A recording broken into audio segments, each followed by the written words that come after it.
London in the autumn of 1888 wore a coat of yellow fog. The smoke of 500,000 chimneys hung low over the rooftops, mingling with the river damp that crept up from the Thames each evening. Gas lamps along Fleet Street flickered behind a haze the colour of old brass, and the cobblestones glistened with a thin, oily wet that never quite dried.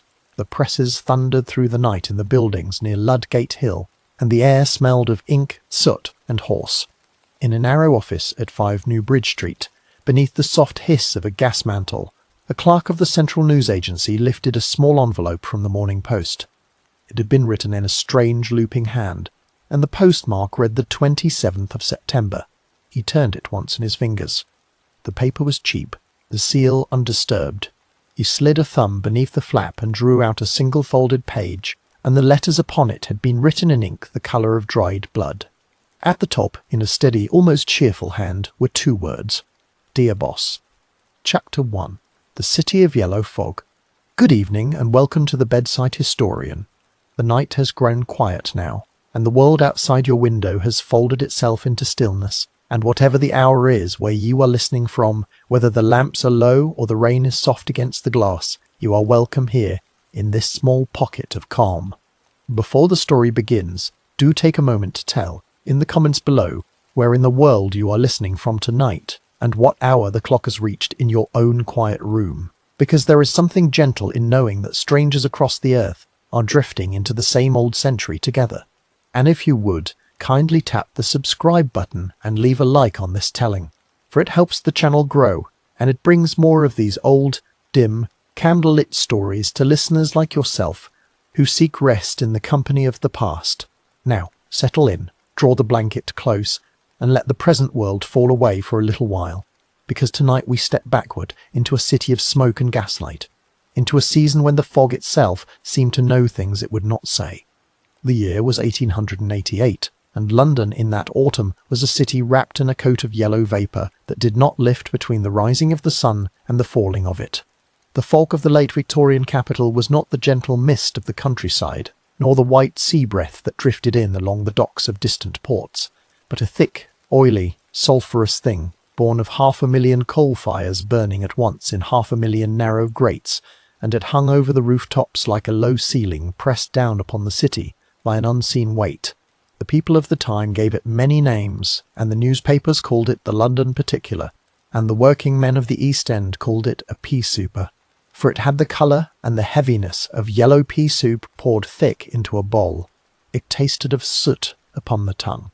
It coated the lungs of every child born in the inner parishes, and it left a faint, greasy film upon every window pane within a mile of the Thames. In the daylight hours, it dulled the sun into a small pale disk that hung overhead like a lantern wrapped in muslin, and in the night it caught the gaslight and held it close to the lamps in soft blooming halos, so that a man walking down the Strand might see the lamps, but not the lamp posts, and the world beyond his reach dissolved into a slow, drifting nothing. Beneath this low ceiling of vapour, the city went about its restless business.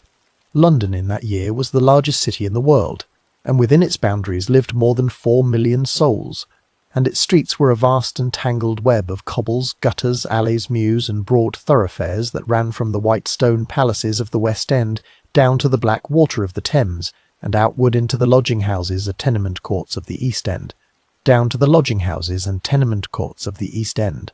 The hansom cabs rattled through every hour of the day and night, their iron-shod wheels striking sparks on the wet stones, and the horses puffed great clouds of steam into the cold air, and the drivers sat high upon their boxes wrapped in heavy coats and mufflers, their faces half hidden beneath the brim of a low hat. Omnibuses, drawn by pairs of weary horses, ploughed along Oxford Street and Piccadilly with their wooden benches packed beneath striped awnings, and the conductors clung to the rails of the rear, calling out the stops in a sing-song voice that had grown hoarse from long use. Children sold matches at the corners.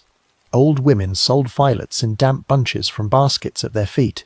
Boys ran the telegrams clutched in their gloved hands, weaving between carriages with a practised fearlessness that came from spending a young life in the traffic of the city.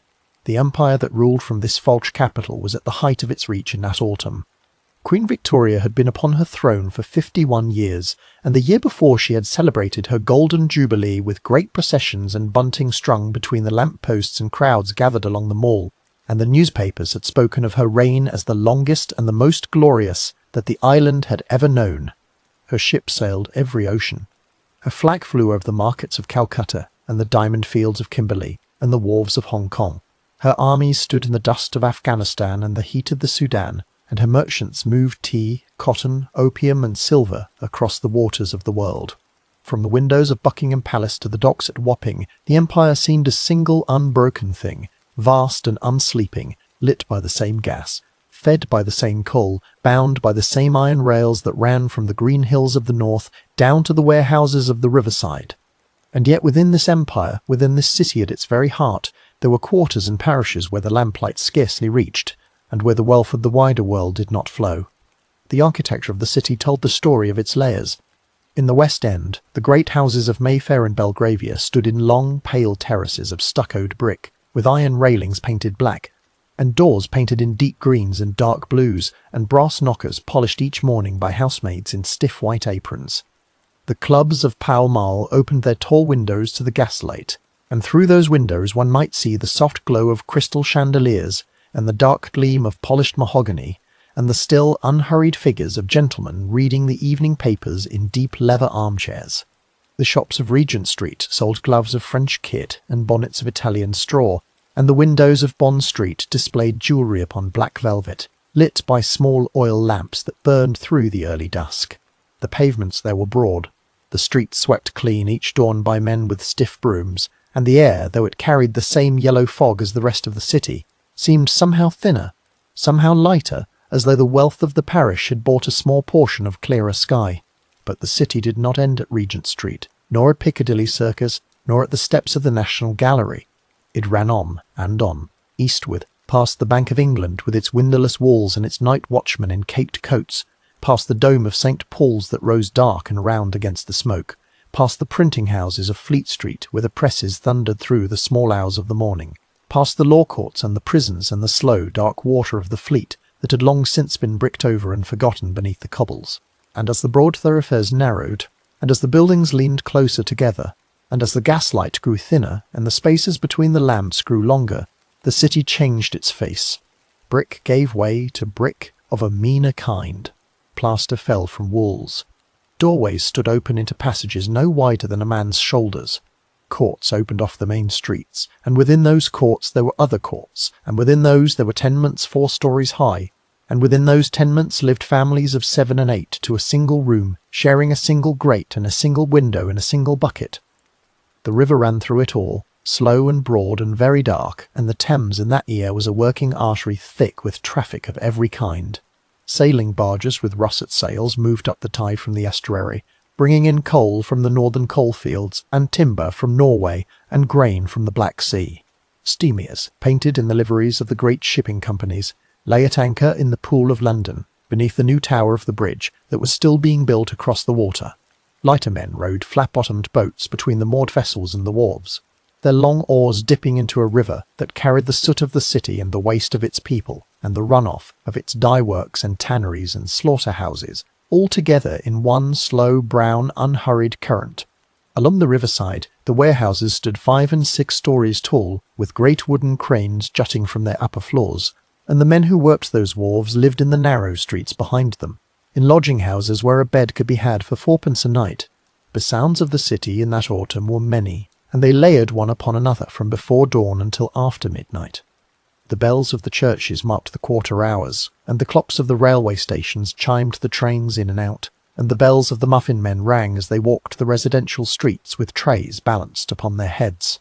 The cries of the costermongers rose in the markets, calling out the price of herrings, the price of plums, the price of watercress, and the calls had a music to them that the Londoners knew without listening, the way a countryman knows the song of a familiar bird. The hooves of cab-horses struck the stones in a slow, patient rhythm. The boots of the constables on their beats fell heavy upon the pavement. The whistles of the railway engines blew thin and high from beyond the roofs of the terraces, and somewhere, always, a barrel organ played a slow tune that drifted between the buildings until the wind or the rain carried it away. And the smells of the city in that year were many also. The smoke of the coal-fires was the first and the strongest, and it sat upon every coat and every curtain and every fold of clean linen the moment it was hung in the air to dry. There was the smell of horses, for the city moved upon horses, and there were nearly 300,000 of them at work within the metropolis at any given hour, and they left behind them a steady, sweet, heavy odour that mingled with the smoke and the river damp into something that no visitor ever quite forgot.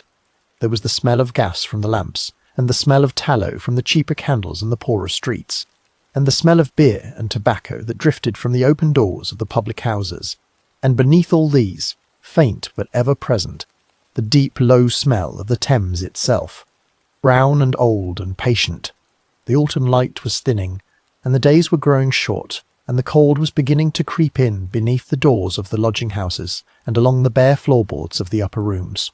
The lamplighters were out earlier each evening now, walking their beats with long brass poles, lifting the small flames to the wicks of the gas lamps one by one, and behind them the lamps came alive in a slow procession down the long streets, glowing softly through the yellow vapour, marking the city in a soft yellow chain. In the West End, the chain was bright and unbroken.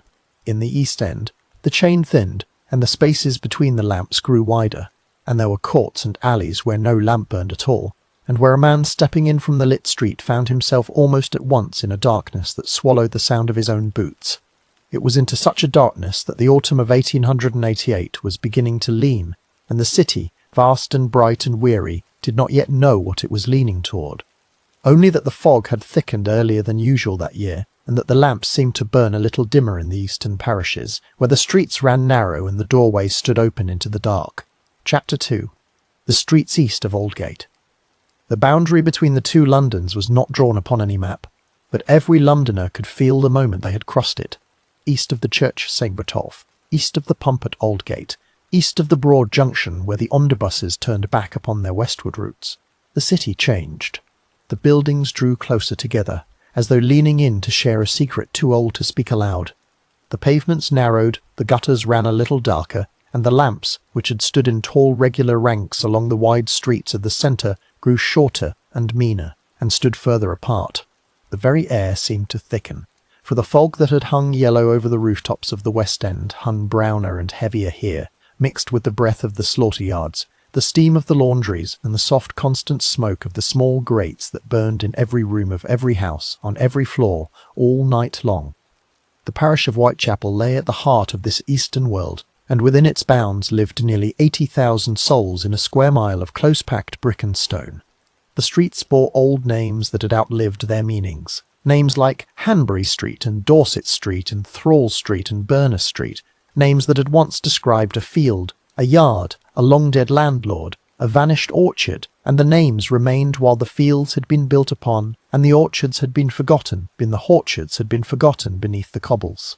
The houses along these streets were tall and narrow, built mostly of yellow London brick that had long since darkened to the colour of old bread, and they leaned against one another as though too tired to stand alone.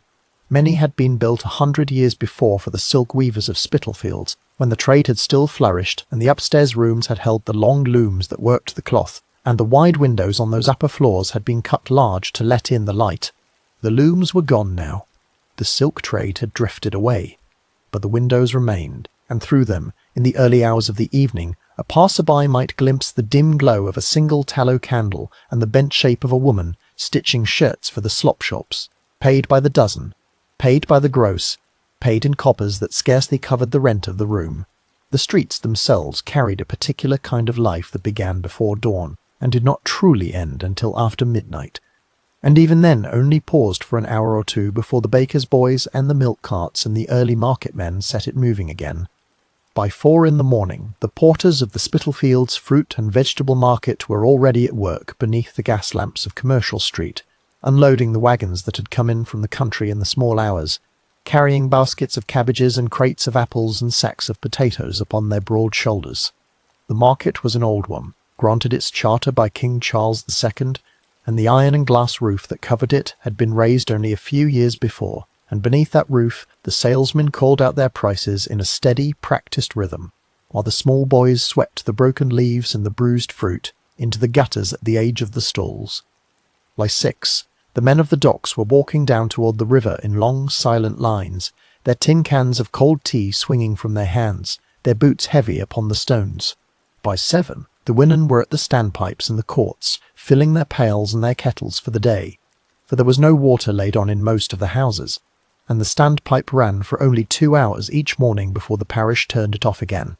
The lodging houses of Whitechapel were a world unto themselves, and they were the great institution of the eastern parishes, for they sheltered the people who could not afford a room of their own, and there were many thousands of such people in that part of the city. A bed in a common lodging house could be had for 4pence a night, and that 4pence bought a thin straw mattress on an iron frame in a long dormitory shared by 20 or 30 other sleepers, men in one house, women in another, and sometimes both together in the cheaper sort. A space upon the floor with a rope strung across the room at chest height to lean upon could be had for 2pence, and the lodger leaned upon the rope and slept standing through the night until the warden came at dawn to cut the rope and let the sleepers fall. And that was how the morning began for some. The houses were dark by day and darker by night, with narrow staircases and low ceilings and walls papered in some long-ago pattern, now stained brown by the smoke of countless pipes and the breath of countless mouths. The kitchens on the ground floor held great iron stoves that burned through the night, and the lodgers gathered there to boil a piece of bacon in a pot, to toast a slice of stale bread upon a fork, to share a pot of black tea from a chipped enamel pail. The talk in those kitchens was low and slow, and it carried the accents of every corner of the islands, the soft burr of Devon, the long vowels of Yorkshire, the clipped speech of London itself, and beneath them all the lilting tongues of Irish women who had come over after the famine, and the older, harder words of the Jewish families who had begun to arrive from the empires of the East in the years just past. The Jewish population of the parish had grown swiftly in the closing decades of the century, for in the lands of the Tsar there had been violence, and in the towns of Poland and Lithuania and the western provinces of Russia, whole families had packed what they could carry and made the long, slow journey across Europe by foot and by rail and by deck passage, until at last they had set foot upon the docks at St. Catherine's, and from there had walked the short distance into the streets of Whitechapel and Spitalfields. They had brought with them their language, which was Yiddish, and their trades, which were tailoring and shoemaking and cap-making and cigarette-rolling, and their synagogues, which they built in small upper rooms above shops, with the names painted in Hebrew letters upon plain wooden boards above the door. By the autumn of 1888, perhaps 30,000 Jewish men, women and children lived in the parish, and the streets around Brick Lane carried the smell of fresh bread, baking in the small hours, the sound of prayer in the early morning, and the steady, soft tapping of the tailor's needles in workshops where the gas burned long after dark. There was hunger in these streets, and it sat at the centre of every other thing. The wages of the East End were low, and the work was uncertain, and the men of the docks waited each morning at the gates of the great wharves for the call-on, when the foreman would point to those he chose for the day's labour, and the rest would turn away with empty hands, and walk back into the streets with nothing earned. The women of the parish took in washing, took in sewing, took in any small piecework that could be done by candlelight in a single room, and they were paid in pennies for work that took hours. The children worked too, for the boys ran errands and held horses and sold matches and newspapers in the streets, and the girls minded their younger brothers and sisters, and carried water from the standpipes, and learned to sew before they had learned to read. The schools of the parish were filling now, for the Great Education Act of a few years before had begun to set down the principle that every child should learn its letters. But many a child still slipped away to work before the school bell rang, and many a family could not spare the small wage that a child of 9 or 10 brought home each week. The public houses of Whitechapel stood at the corners of nearly every street, and they were many, and they were busy. The 10 Bells stood at the corner of Commercial Street and Fournier Street, in the shadow of the great white tower of Christ Church, Spitalfields, and its windows glowed warm through the fog from the early evening onward. The Princess Alice stood further down on Commercial Street. The Britannia, known to the local people simply as the Ringers, stood at the corner of Dorset Street, and it was open from early in the morning until late at night, and a glass of gin could be had there for a penny, and a small beer for 2pence. The drinking trade was a great pillar of the parish.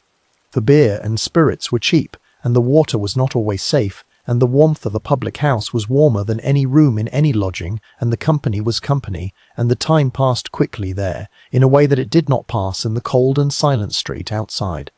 The work that the women of the parish did, when there was no other work to be had, was the oldest work of all, and it was the work of the night.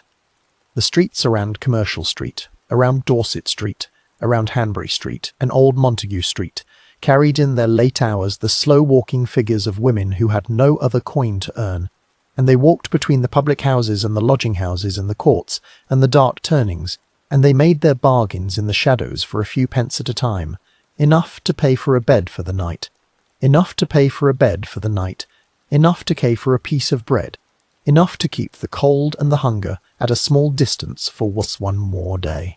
Many of these women were past their first youth. Many had been married and had borne children, and had been widowed or abandoned, or had walked away themselves from a house where the drink had grown too dark or the hand too heavy. They lodged where they could afford to lodge. They drank when they had a coin to drink. They slept where they could find a corner, and they walked the streets of Whitechapel in the small hours, because there was nowhere else to walk and nothing else to do, and the parish swallowed them and did not, on most nights, ask their names.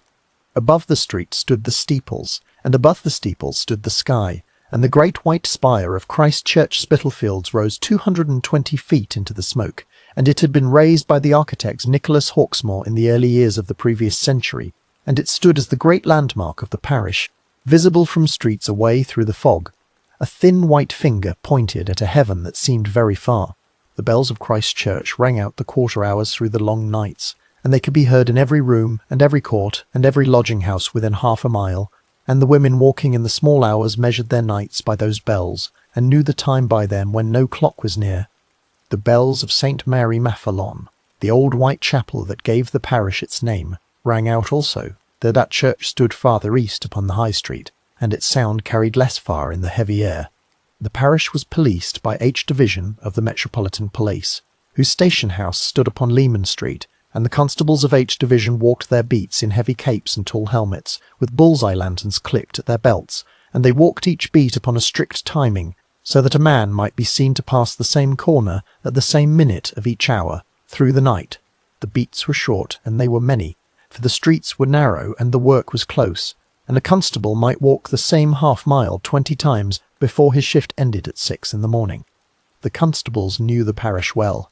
They knew the lodging-house keepers and the publicans and the costermongers and the women of the streets, and they knew the names of the regular drinkers and the regular sleepers and the regular thieves, and they kept their order with a steady hand and a slow voice and a swing of the truncheon when the slow voice failed. This was the Whitechapel of that autumn then. A parish of yellow brick darkened by smoke, of narrow streets walked by tired feet, of windows lit by single candles burning low, of bells that rang the quarter hours over the heads of the sleeping and the unsleeping alike, a place where the empire's great wealth did not reach, where the great trade of the river ran past the back doors but did not turn in, where the hunger was old and the cold was older. And it was into this parish, into these very streets, that the autumn was tightening now, and the lamps were thinning, and the fog was settling into the courts and the alleys and the long low passages between the houses, where the bells of Christ Church carried their slow quarters out into a darkness that had begun, in some places, to walk. Chapter 3. The engine of the press, a mile and a quarter to the west of the Whitechapel High Street, beyond the dark dome of St. Paul's and the pale stone walls of the Old Bailey. The city kept a different sort of vigil. It kept it along a single, narrow, slightly curving thoroughfare that ran from the gate of Temple Bar down toward the steep little dip of Ludgate Hill, and the name of that thoroughfare was Fleet Street. By day it was a street of barristers in black gowns and clerks in stiff collars, of chop-houses where the meat was cut thick and the gravy ran free, of taverns whose signs had hung above the door since the days of Dr. Johnson and the wits of the previous century. By night it was something else entirely. By night it was the beating heart of the British press, and through its veins ran the ink that coloured every breakfast table in the country. The buildings of Fleet Street were tall and close-set, and faced with stone or with stuccoed brick, and they leaned slightly forward over the pavement, as though peering down at the men hurrying beneath them. The lamps along the curb burned through the small hours, for the work of the street did not pause when the rest of the city slept, and inside those tall buildings, behind those high windows, the great rotary presses of the morning papers roared and shook through the night. The presses had been growing in size and in speed all through the latter half of the century, and by this year they could throw off 20,000 copies of a single edition in an hour, fed by long, broad rolls of paper that turned upon iron spindles taller than a man, into by rollers as heavy as anvils, folded and counted and stacked by machines of polished brass and black steel, that shook the very floorboards of the buildings in which they stood. A man standing in the basement composing room of the Times, or of the Daily Telegraph, or of the Standard, or of the Daily News, in the deep hours of the small morning, would feel the floor tremble steadily beneath his boots, and the noise of the presses would come up through the wood and the stone as a low, continuous thunder, and his hands, setting the type letter by letter in the long brass sticks of the compositor's frame, would feel the rhythm of that thunder in his fingers as he worked. The work of the compositor was an old craft, and it was practiced by men who had served 7-year apprenticeships in the printing houses of London, of Edinburgh, of Manchester, of Dublin. They worked standing, before tall sloping cases of wooden trays divided into small square compartments, and in each compartment lay a small heap of lead type, each piece the size of a thumbnail, each cast in the mirror image of a single letter. The compositor read the manuscript copy laid upon a small ledge before him, and his left hand held the brass composing stick, and his right hand flew across the case, picking out the letters one by one, setting them upside down and right to left in the stick, building the lines of type that would print the news of the day. A good compositor could set 2,000 letters in an hour, and the men of Fleet Street were the best in the trade, and they could read a journalist's handwritten copy upside down and across the table from him, which was a skill that the trade required, for the copy came down from the editorial floor in the small hours and was passed at once to the case, and the time between a journalist's pen finishing a sentence and that sentence appearing in cold lead was often less than a quarter of an hour. The journalists themselves worked on the floors above the presses, in long rooms lit by gas mantles that hissed gently from brackets along the walls, and they worked at wooden desks pushed together in rows, each desk piled high with copy paper and pencils and pots of ink, and the small brass spike upon which a sub-editor would impale the story that he would not print. The smell of those rooms was the smell of tobacco smoke and gas and ink, and the slight, sweetish smell of the warm machine oil that drifted up from the press floors below. The journalists were men, almost all of them, for the trade was still a man's trade in that year, though a few women had begun to write for the women's pages of the more progressive papers, and they wrote at separate desks in separate small rooms, and their copy went down the same speaking tubes to the same compositors as the rest. The men wrote with steel-nibbed pens dipped into small inkwells set into the desks, and they wrote upon long narrow strips of cheap copy paper, and when a story was finished, they tore off the sheet, called for a copy boy, and the boy ran the sheet down the corridor to the sub-editor's room, where it was read, marked, cut, headed, and sent down the tube. The newspapers of London in that autumn were many, and they were various, and they served every taste and every purse. The Times stood at the top of the trade, costing 3d each morning, printed upon good paper, written in long, careful sentences that sometimes ran half a column without a full stop, and read by the merchants of the city, the gentlemen of the West End clubs, and the members of Parliament before they took their seats at Westminster. The Daily Telegraph, founded a generation earlier, cost a penny and sold more copies than any other paper in the world, and it was written in a livelier, plainer style, and it was read in the suburbs and in the provincial cities and on the third-class carriages of every railway in the country. The Standard, the Morning Post, the Daily News, the Daily Chronicle, each had its own readership and its own politics and its own particular kind of leading article. The Pall Mall Gazette, edited in those years by a man of furious energy and reforming fire named William Thomas Stead, came out in the late afternoon, and it had pioneered a new sort of journalism. A journalism of sensation, of campaign, of large headlines and interviews and crusades, and the older editors of the morning papers regarded it with a mixture of disdain and quiet alarm. For they felt that the trade was changing, and that the change might not be for the better. Below the great London dailies there ran the evening papers, and below the evening papers there ran the Sunday papers, and below those there ran the penny weeklies, and below those there ran the halfpenny weeklies, and below those there ran the halfpenny weeklies, and below those there ran the illustrated weeklies, and below those there ran the police news sheets, the sporting sheets, the comic sheets, the religious sheets, and the great halfpenny dreadfuls that sold in their hundreds of thousands to the boys of the working districts and the apprentices of every trade. The illustrated papers were a particular feature of the age, and they printed wood-engraved pictures of every great event of the week, and the engravers worked in long upper rooms over Fleet Street with magnifying glasses fixed to their foreheads and very small chisels in their hands, cutting the lines of the picture into blocks of boxwood by lamplight, and the blocks were then locked into the press alongside the type, and the picture and the words came together upon the page. The work of feeding this great machine fell partly upon the journalists of each paper and partly upon a different sort of institution altogether. An institution that had grown up in the second half of the century to serve the needs of the daily press, and that institution was the news agency. The news agency gathered news from across the country and across the world, and it sold that news to the papers by subscription, and it sent its reports down to Fleet Street by telegraph and by messenger and by the new pneumatic tubes that had been laid beneath some of the streets of the city, in which small brass canisters carrying folded slips of paper were blown along by compressed air at great speed. The two largest agencies in the country were Reuters, which served the foreign news, and the Central News Agency, which served the domestic news and the police news, and the Central News kept its offices at No. 5 New Bridge Street, a short walk from the south end of Fleet Street, in a tall narrow building of stuccoed brick with a brass plate upon the door. The Central News Agency was a busy office, and it was busiest at the hours when the morning papers were closing their final editions.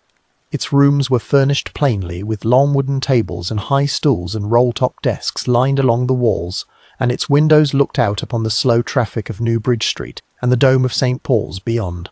Its staff consisted of a chief editor, a deputy, a number of sub-editors and reporters, and a small army of copyboys and messengers who carried the agency's bulletins to the offices of the subscribing papers up and down Fleet Street and along the Strand. The bulletins themselves were short, factual, and written in a particular plain style that had been developed for telegraph transmission, where every word cost money and brevity was a virtue, and the men of the agency prided themselves upon the speed and the accuracy of their reports, and the editors of the morning papers prided themselves upon the speed and the accuracy of their reports, and the editors of the morning papers prided themselves upon the speed with which they could turn an agency bulletin into a printed paragraph for the next edition.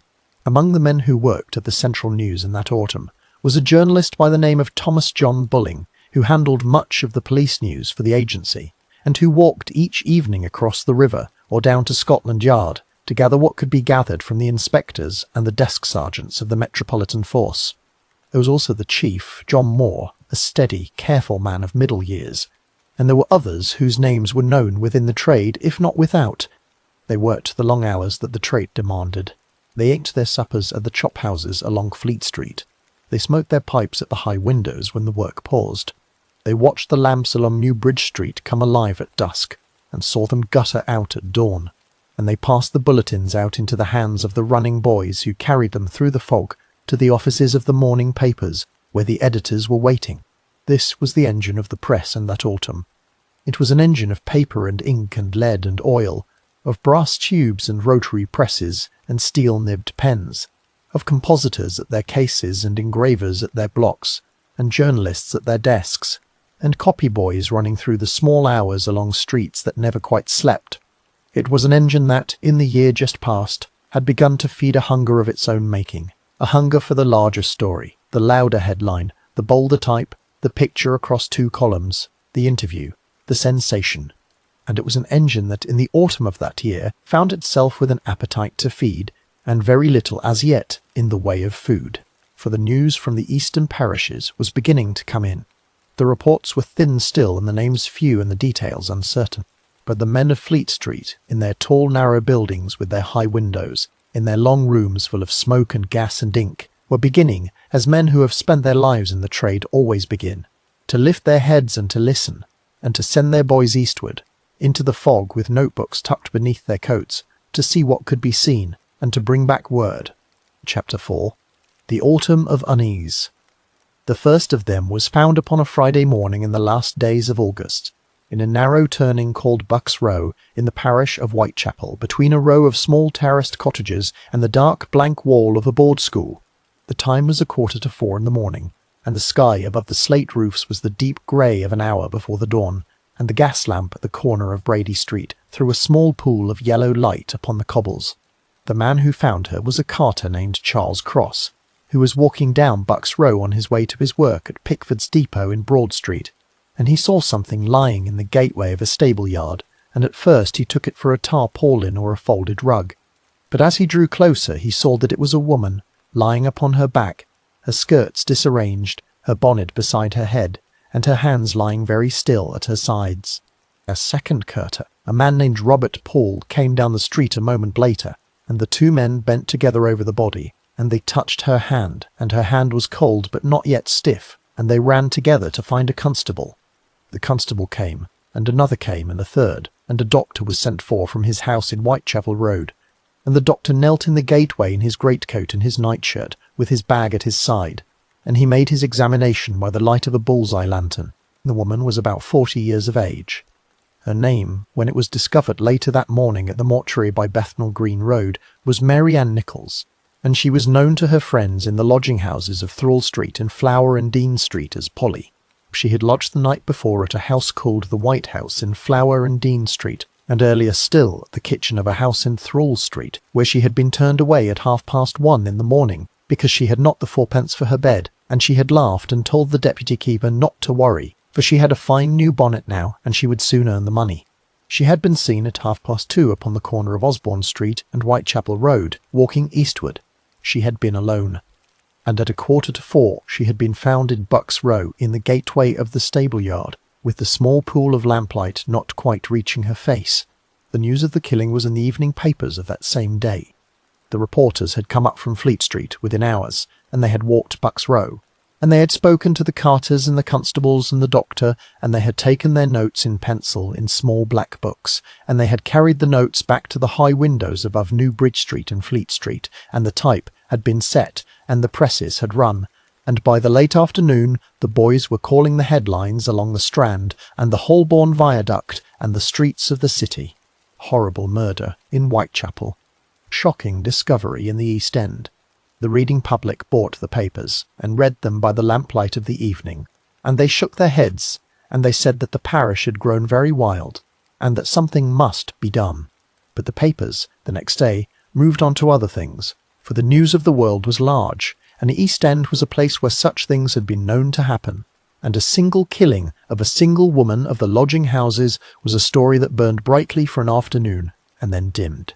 It did not stay dim for long.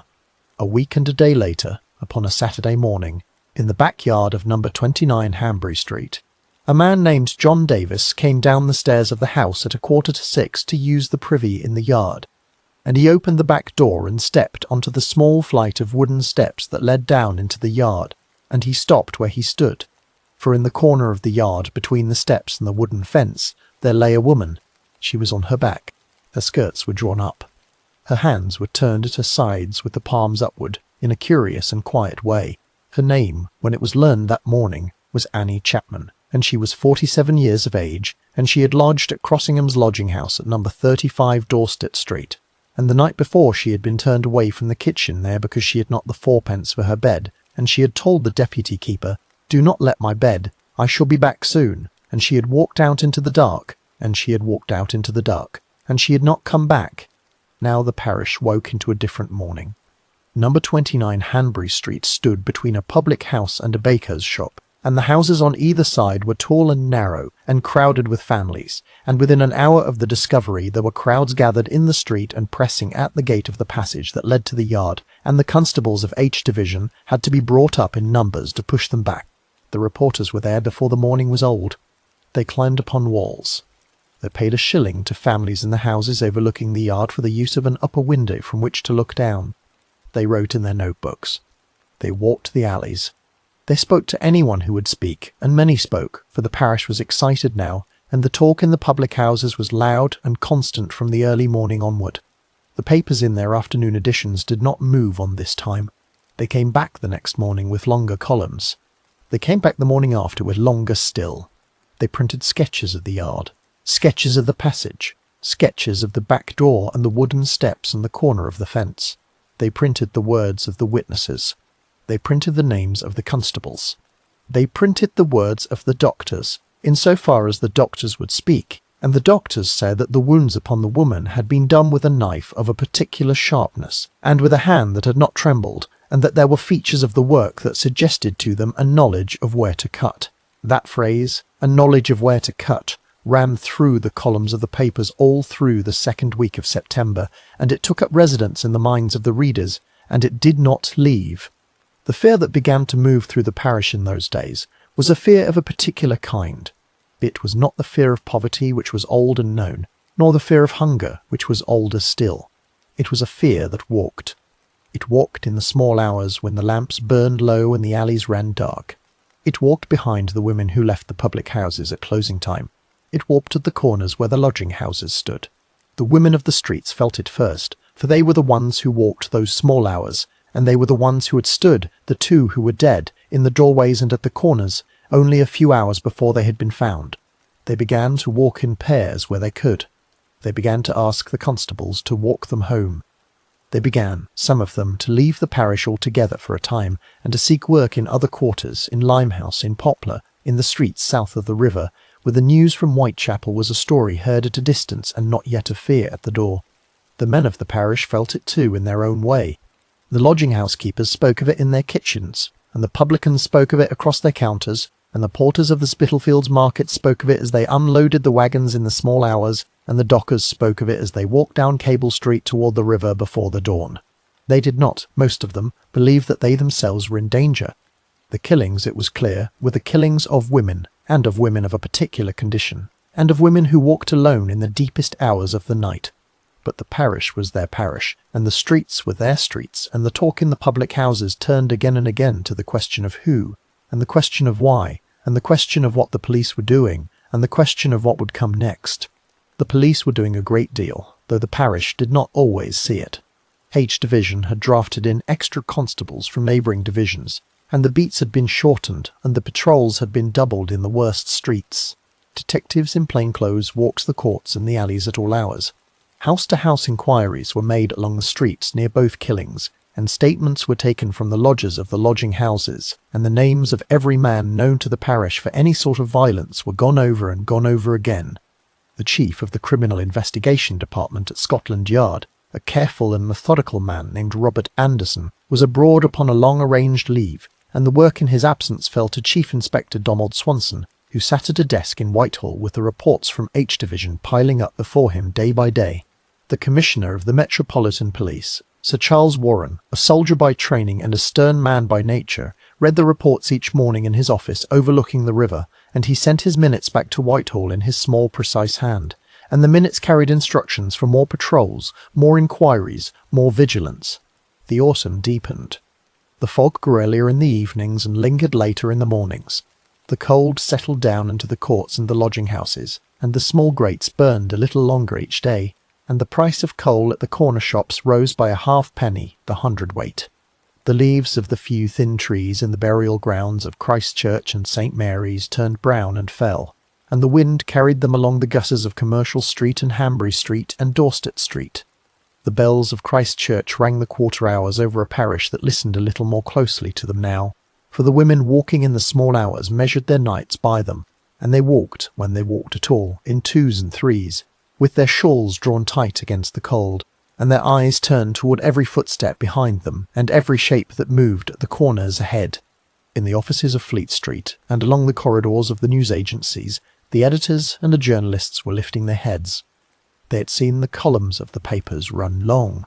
They had seen the boys calling the headlines at the corners of Ludgate Hill in voices that rose above the rattle of the carriages.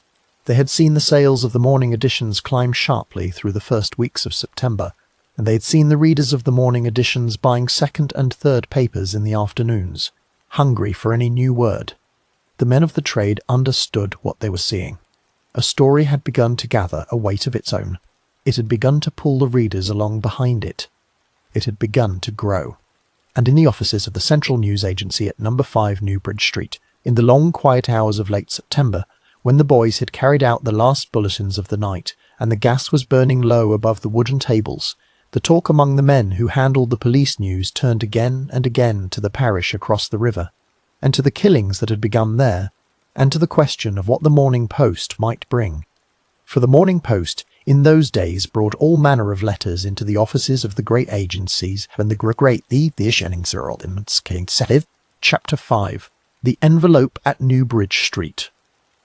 The morning of the 27th of September dawned cold and grey upon the city, and the fog that had lain heavy in the streets through the night lifted only as far as the rooftops, where it hung in a low, soft ceiling that turned the rising sun into a small, pale coin behind it. The first carts of the morning were already moving along Ludgate Hill, and the porters of the Smithfield Meat Market were carrying their carcasses across the cobbles in the early light, and the bells of St. Paul's rang the 7 o'clock hour out across the city in their deep, slow voices. The clerks and the messengers were beginning to walk to their offices.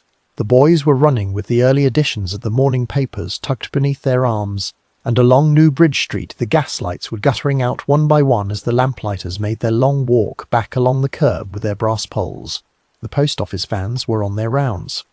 A van pulled up at the curb outside number 5 New Bridge Street at a little after 9 that morning, and a postman in a dark uniform stepped down with a leather bag slung across his shoulder, and he climbed the 3 stone steps to the door of the agency building and rang the bell.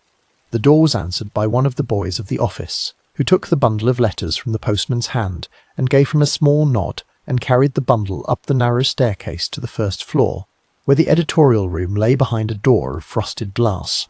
He set the bundle upon the long wooden table in the centre of the room, and he went to draw the curtains back from the high windows that looked out upon the street. And then he went down again to fetch the morning tea, for the office had its rhythms, and the rhythms were old. In the editorial room the gas mantle hissed softly in its bracket upon the wall, and the air carried the scent of last night's pipe smoke and the dry smell of paper that had sat upon shelves through the long damp autumn. The room was furnished with a long table and a number of high-backed wooden chairs, and a roll-top desk in the corner where the chief editor kept his ledgers, and a row of pigeonholes along one wall in which the day's bulletins were sorted, and a high bookcase filled with bound volumes of the previous years of the agency's work. The walls were papered in a dark green pattern that had faded over the years to a dull olive, and the floorboards were bare and warm, pale by the passing of many boots. The windows looked out across the street to the tall buildings opposite, and from the windows one could see a slice of the dome of St. Paul's rising over the rooftops to the east. The first man to come into the room that morning was the sub-editor, a man of middle years with grey whiskers and a careful manner, and he hung his coat upon the peg behind the door, and he sat himself at the long table, and he began to open the morning's letters. This was a part of the day's work that fell to whichever sub-editor was on duty, for the post brought all manner of things into the offices of a news agency, and most of it was of no use whatever, and a few pieces of it were worth a column or a paragraph, or at least a note to be filed for later reference. There were letters from clergymen with complaints about the moral tone of the papers, letters from country gentlemen with observations upon the weather and the harvest, letters from men of business with announcements of mergers and openings and the laying of foundation stones. There were letters from cranks, and the cranks were many, for the cranks of the late century were a numerous and a tireless tribe, and they wrote in long hands upon cheap paper to inform the press of their discoveries, their grievances, their prophecies, and their plans for the redemption of mankind. There were letters from inventors, from poets, from clairvoyants, from men who claimed to know the secret of perpetual motion, and from women who claimed to have seen the face of the Queen in a cloud above their garden wall. The sub-editor read each letter swiftly, and he laid most of them upon the spike at the corner of the table, which was a small iron point set in the heavy lead base upon which discarded papers were impaled, and which all the offices of Fleet Street kept upon their desks. A few letters he set aside for the chief editor to see. A very few he marked for attention and laid in a separate small pile. He worked steadily through the bundle, his pipe unlit in his mouth, the morning tea cooling in its cup at his elbow. He had been at this work for the best part of an hour when his hand fell upon a small envelope that he had not seen before in the bundle, and he turned it once in his fingers, and he paused. The envelope was of cheap, thin paper, of the kind that could be bought at any small stationer's shop for a penny the dozen. It was addressed in a curious, sloping hand to the Boss, Central News Office, London City. The handwriting was steady, but it was strange. The letters leaned slightly to the right, and they were formed with a certain looseness, almost a playfulness, as though the writer had been amusing himself as he wrote. The postmark across the stamp was clear, and it read, London, E.C., 27 September 1888. The envelope had been sealed, and the seal had not been broken. The sub-editor turned it once more in his hand, and he slid the bone-handled letter-knife from the small tray at the centre of the table, and he ran the blade beneath the flap of the envelope, and the flap lifted with a soft tearing sound. He drew out a single folded sheet of paper. The paper was of the same cheap thin sort as the envelope, and it had been folded twice, and as he opened it out upon the table before him, he saw that the writing upon it was in ink of a curious colour. It was not the blue-black of the ordinary writing ink that stood in every inkwell of the office, and every inkwell of the city. It was not the deep true black of a Chinese stick ink ground down with water. It was a reddish brown, a colour somewhere between dried rust and old blood, and where the writer had pressed harder upon the nib, the ink had pooled a little darker, and where the writer had moved more lightly the ink had thinned to the colour of weak tea. The sub-editor leaned forward in his chair and bent his head over the page. The letter ran for the better part of 2 sides of the sheet, and the writing was small but very clear, and the lines marched in a slightly uneven slope down the page, as though the writer had not used a ruled paper. The first 2 words at the top, set a little apart from the rest, were "Dear Boss." The sub-editor read them, and he paused, and he read on.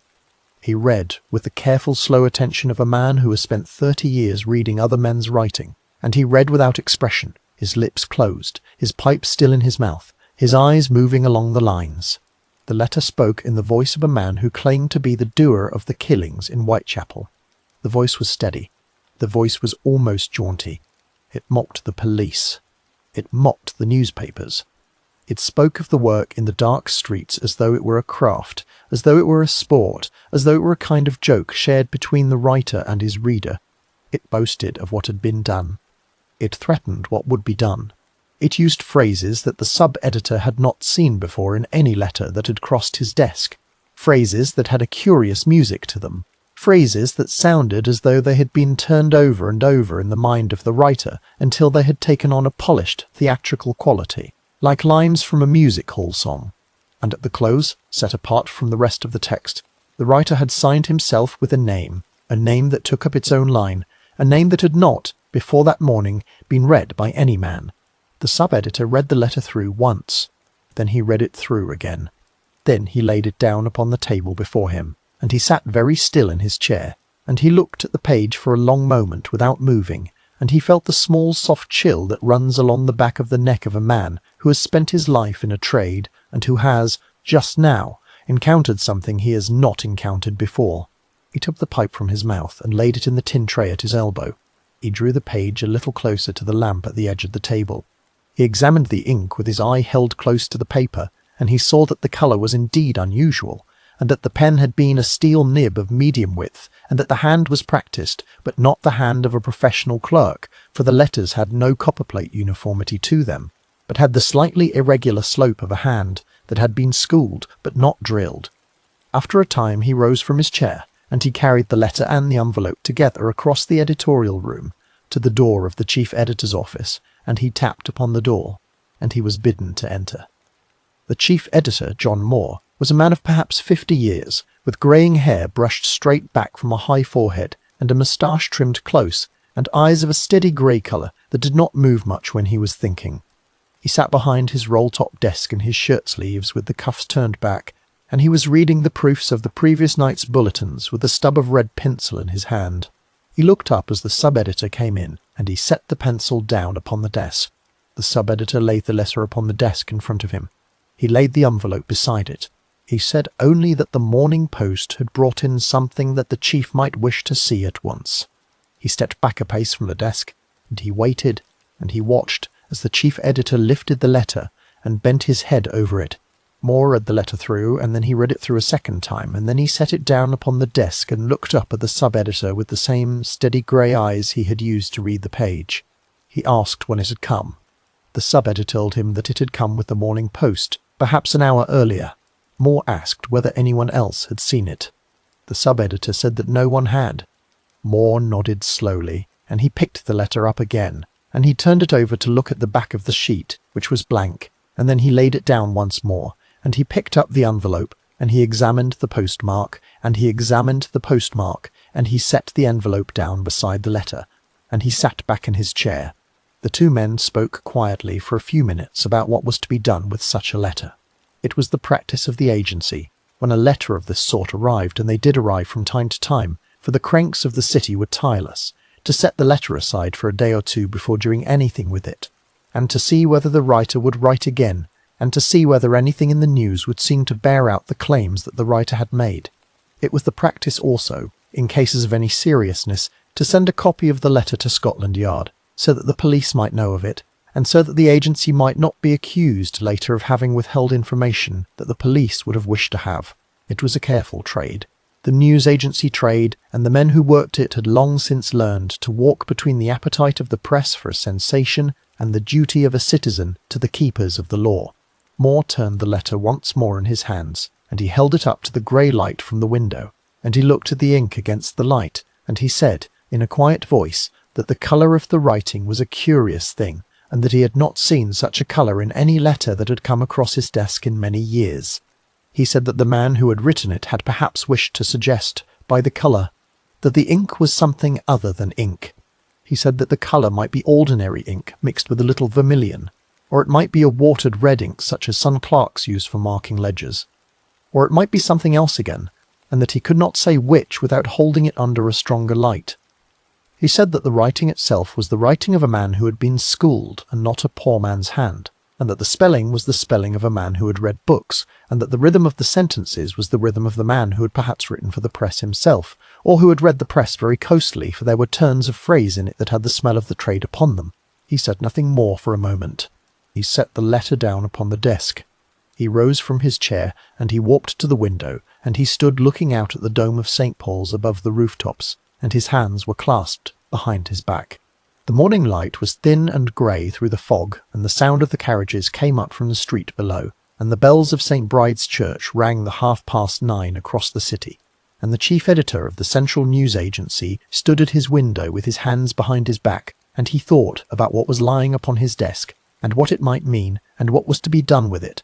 The sub-editor stood behind him at the desk, and he waited, and the letter lay upon the green leather of the roll-top in the soft grey light, and the curious reddish-brown writing slept upon the page.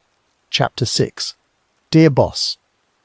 For the rest of that day the letter remained in the chief editor's office, and Moore turned to it again at intervals through the working hours, between the bulletins from the country agencies and the proofs from the composing room below, and the small steady stream of callers who came up the stairs of number 5 New Bridge Street, with stories to sell or favours to ask or messages to deliver.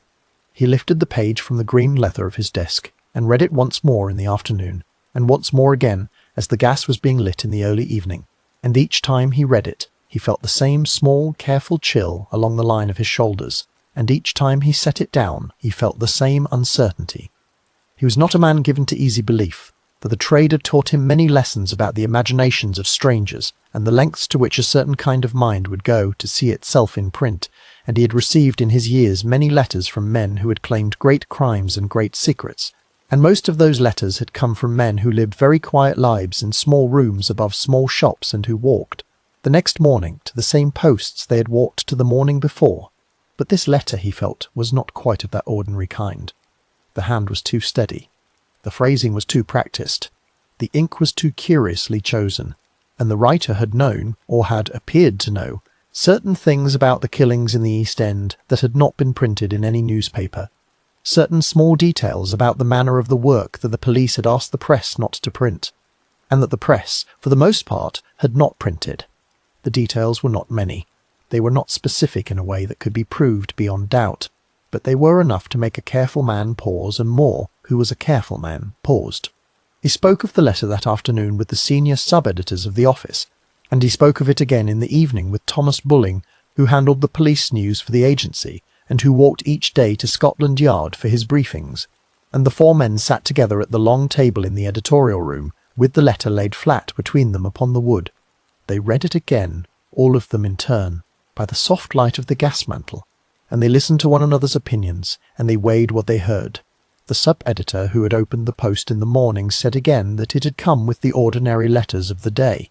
Bulling said that he had heard nothing from the inspectors at the yard of any unusual communication, but that the yard would certainly wish to see this one if the agency thought it worth their seeing. Another of the sub-editors said that he thought it was the work of a hoaxer, that the trade was full of such things, that the letter was too clever by half, and that a true killer, if there was a true killer, would not write to a news agency to boast of his work. Moore listened to them all, and he did not give his own opinion at once. He sat at the head of the long table with his hands folded together upon the wood, and he looked down at the letter, and he listened. After a long while, he said that they would not publish it. He said that they would not place it before the readers of the morning papers. Not yet, for the letter was unverified, and the agency's first duty was to truth, and the second duty was to caution, and neither duty would be served by giving such a letter to the country before they themselves had understood what it was. But he said also that they would not destroy it, and that they would not file it away as a crank, for it might be more than a crank, and if it were more than a crank, then the police would need to see it. He said that they would hold it for 2 days, and that they would watch the news from the East End, and that they would see whether anything came of it, and that they would see whether the writer would write again. He folded the letter carefully along the same 2 folds the writer had made, and he slid it back into its envelope, and he placed the envelope into the locked drawer of the roll-top desk, and he turned the small brass key, and he put the key into the pocket of his waistcoat, and he closed the roll-top down over the top of the desk, and he turned the gas down low, and he went home in the late hour through the fog of Fleet Street, with the letter sleeping in the drawer behind him at number 5 New Bridge. The phrasing of the letter, however, did not leave him. He carried it home with him through the streets that night, and he carried it with him to his bed, and he carried it with him into his dreams. He carried the salutation, the 2 words at the top of the page that were almost cheerful in their tone, as though the writer had been settling himself comfortably to write a long letter to a friend. He carried the strange little jokes that ran through the lines, the small theatrical flourishes. The way the writer had spoken of the police with a contempt so flat that it almost passed for amusement. He carried the moments where the writer had let drop a small detail of the work, a small specific observation about what had been done in the dark gardens and the dark courts, that had the cold ring of someone who had seen what he was speaking of. He carried the boast that another killing was coming soon, and would be coming very soon, and he carried the signature, that single name at the bottom of the page, set apart from the rest of the writing as though the writer had wished it to be remembered. The name was a small one. It was 2 words, of which the first was a familiar English given name, the kind of name that any man in the country might have been given at his christening, and of which the second was a noun that described a trade or an act, a noun that took the familiar name and twisted it into something it had not been before. The name had a music to it. It was easy to say. It was easy to remember. It would sit in a column of newsprint without taking up much space. It would fit beneath a headline in capital letters, with room to spare on either side of it. It was a name made, by accident or by design, for the press, and the writer of the letter, whoever he had been, had perhaps known this, and had perhaps chosen it with that knowledge in mind. More, lying in his bed in the small hours of that night, thought of the name, and he turned upon his pillow, and he thought that whatever else was true about the letter, the man who had signed it had understood the trade he was writing to. The next day was a Friday, and the work of the agency went on, and the bulletins were written, and the boys were sent out, and the proofs came up from the composing room, and the post came in at the usual hours. The letter remained in the locked drawer of the roll-top desk. More did not speak of it again that day. The men who had read it the night before did not speak of it either, for they had been told to hold their tongues, and they were men of the trade who knew when to hold a tongue. Bulling went down to Scotland Yard in the afternoon for his usual round of the inspectors, and he came back with the news that the police had no fresh leads in the killings of the East End, and that the chief inspectors were beginning to feel the heaviness of the public attention upon them, and that the commissioner was sending minutes down to H Division at all hours, and that the men of the division were tired and short of sleep and not very hopeful of an early arrest. The Saturday Morning Post brought nothing of further interest. The Sunday papers came out with their usual long columns upon the killings in the East End, and the columns spoke of the police, and of the parish, and of the women who had died, and of the fears of the people of Whitechapel, and they did not speak of any letter, for no paper outside the agency knew that the letter existed. The Monday morning came, and Moore went to his office, and he sat at his roll-top desk, and he turned the small brass key, and he opened the drawer, and he lifted out the envelope with the curious sloping hand upon the front, and he laid it upon the green leather, and he looked at it for a long while. The 2 days he had given the letter were up. There had been no second letter. There had been no fresh killing. There had been nothing from the parish that bore out the boast in the writing.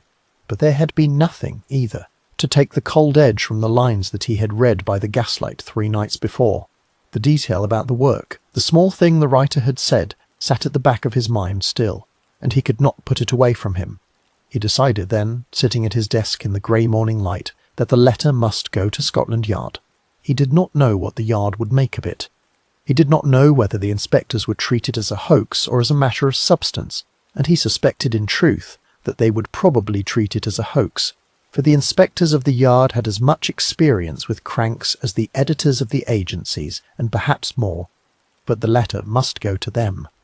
It was not any longer a thing that the agency could keep to itself. He called for a clean sheet of paper. He took up his pen. He wrote a short covering note to the chief constable at Scotland Yard in his own steady hand, explaining how the letter had come into the offices of the agency, and on what date, and how it had been treated since. He did not give an opinion of the letter in the note. He stated only the facts of its arrival and the facts of its keeping. He folded the covering note and laid it with the letter and the envelope into a fresh, larger envelope, and he sealed the larger envelope, and he addressed it, and he called for a boy, and he sent the boy with a sealed packet, by hand, across the river to Scotland Yard. It was the 29th of September, in the late morning, when the packet left number 5 New Bridge Street, and the boy walked down toward the embankment with the envelope tucked into the inside pocket of his jacket, and the fog had thinned a little in the streets, and the lamps were no longer lit, and a thin pale sun was trying to come through the cloud above the rooftops. Chapter 7. The Forwarding to the Yard. The headquarters of the Metropolitan Police stood in those years upon a small street called Great Scotland Yard, just behind the long stone facade of the buildings of Whitehall, a short walk from Trafalgar Square and the great gates of Horse Guards. The building was an old one, of dark London brick, that had been blackened by a century of smoke, with a row of narrow windows looking down upon the cobbled yard at its foot, and a tall door beneath a stone lintel that bore no plaque and no sign save a small lamp that burned through the night.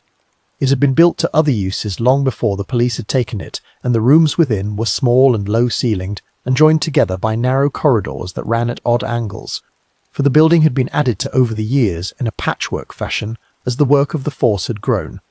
There was talk in those days of a new building being raised, a great red brick building on the river embankment a few hundred yards to the south, and the foundations were being dug for it that very year.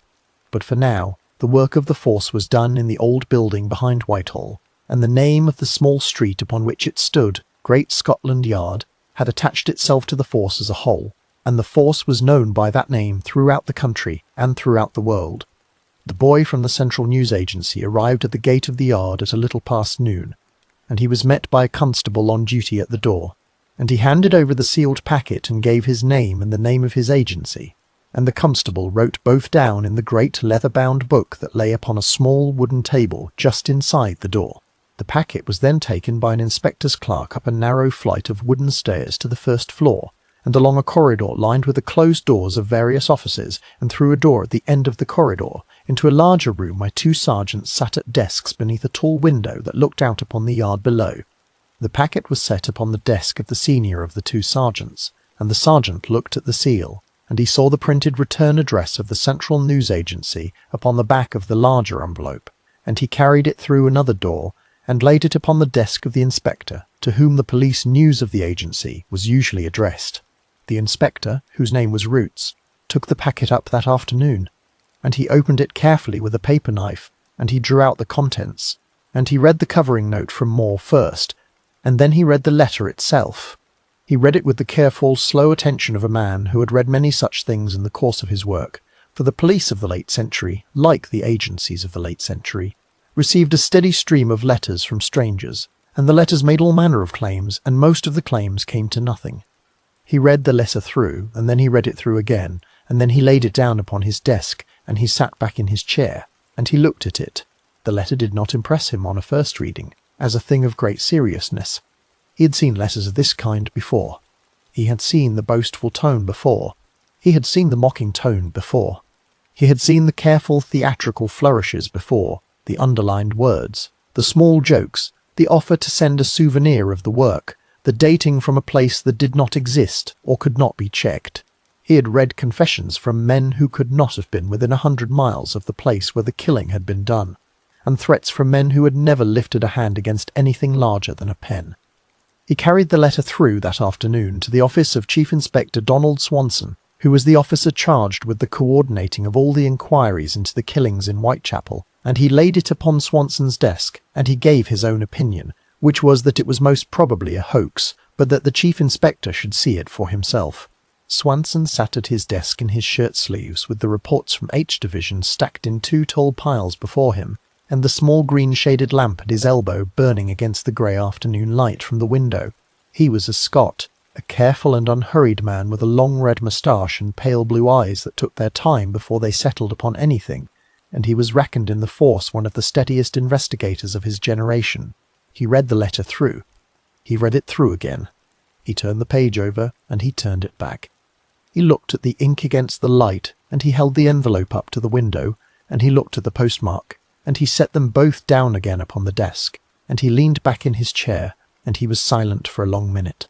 Then he said, slowly, that the letter was probably the work of a hoaxer, but that it was a hoaxer of a slightly better quality than most. He said that the hand was the hand of an educated man, or at the very least, the hand of a man who had read a great deal. He said that the phrasing had the smell of the press about it, and that the writer had perhaps spent time in or near a newspaper office, or had at the very least read the morning papers with attention.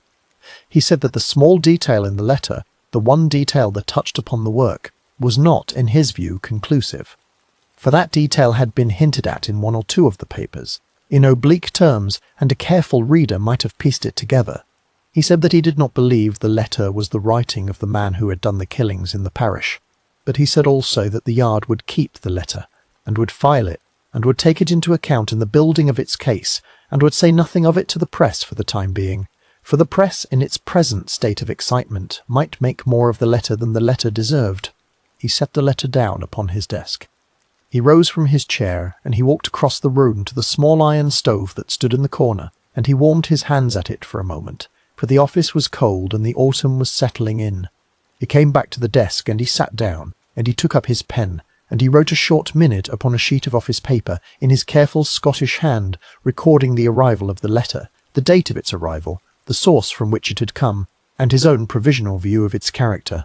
He clipped the minute to the letter and the envelope together with a small brass paper clip, and he set the whole bundle upon the corner of his desk for the consideration of the Commissioner, who would see it later that day or the next morning. The Commissioner of the Metropolitan Police in that autumn was Sir Charles Warren, who had come to the office 2 years before from a career in the army, and who had been a soldier in Egypt and in southern Africa, and who had spent much of his life surveying the holy places of Palestine for the British government, and who carried himself with the bearing and the temperament of a soldier, rather than of a policeman. He was a tall, lean, grey-haired man with a careful moustache and steady eyes, and he sat each morning at a large desk in a high-ceilinged room overlooking the river, and he read the reports of the force from the night before with a soldier's eye for what had been done and what had not been done, and he sent his minutes down to the divisions in a small, neat, decisive hand. He had been finding the work of the East End a heavy burden in those weeks, for the public attention upon the killings was rising steadily, and the papers were beginning to call for his resignation in their leading articles, and the Home Secretary was sending notes across to him from Whitehall asking what progress was being made, and the progress was, in truth, slow. He read the letter on the afternoon of the 1st of October, when it came up to him from Swanson's office in the ordinary round of papers, and he read it with the same careful slowness with which he read every paper that came across his desk. He read it twice. He read it a third time. He set it down, and he looked at it for a long while, and his face, beneath the careful moustache, did not change. Then he took up his pen, and he wrote, in his small, neat hand, at the foot of Swanson's minute, that the letter was to be kept on file, that no public statement was to be made of it, and that the inspectors of each division were to be informed of its existence, so that they might watch for any further communications of a similar kind. He returned the bundle to Swanson's office by the next messenger, and the bundle was placed in a folder, and the folder was placed in a steel cabinet in the corner of Swanson's office, and the cabinet was locked, and the key was placed upon a hook beneath the desk. Outside the windows of Scotland Yard the afternoon was darkening early, for the autumn was deepening now, and the gaslights along the embankment were beginning to flicker into life along the river. The Thames moved slowly past beneath the new bridge that was being built across it. The boats of the light men moved out toward the Pool of London with the falling tide.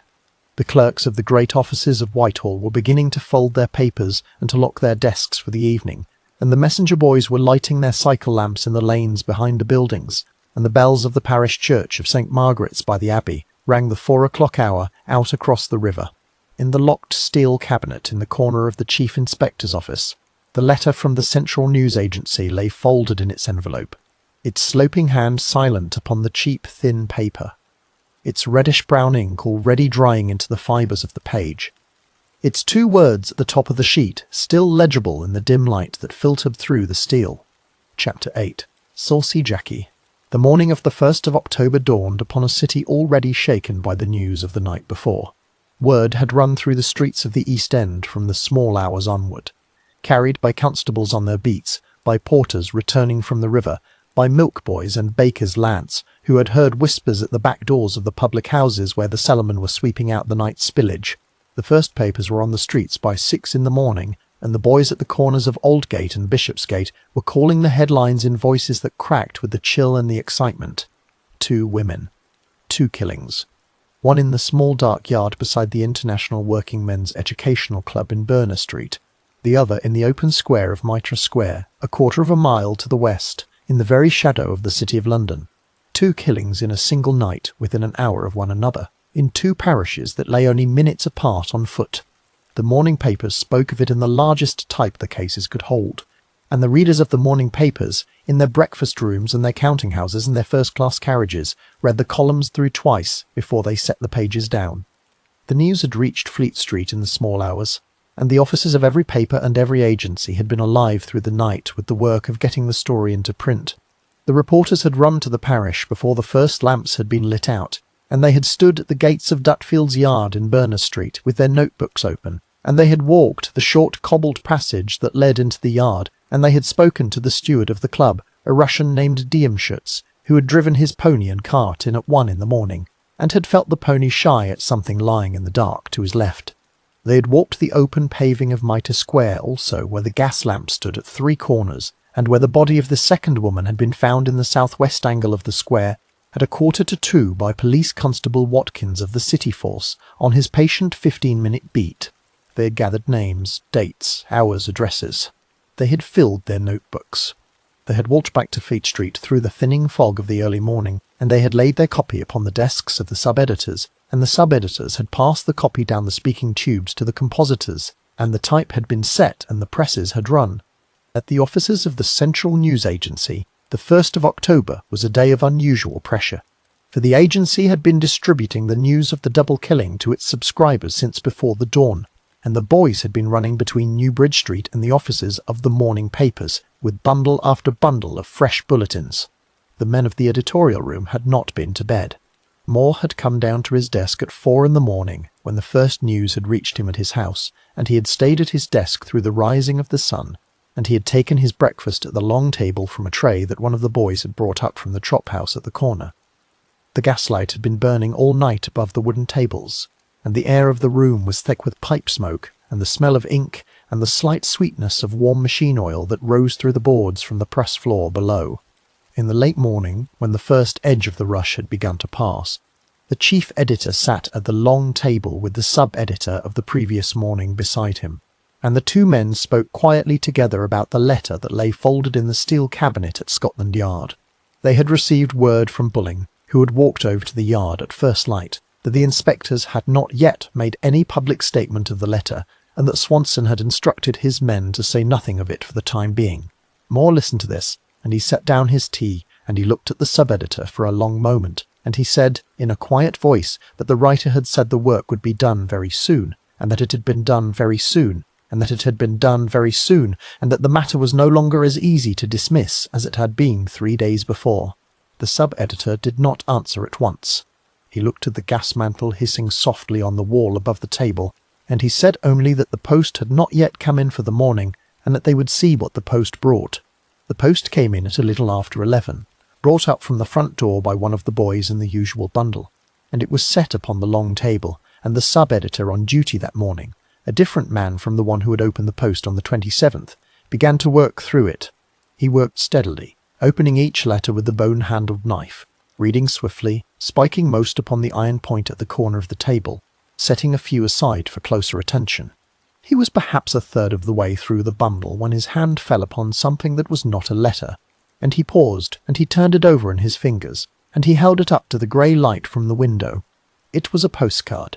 It was of the ordinary sort that could be bought at any small stationer's shop in the city.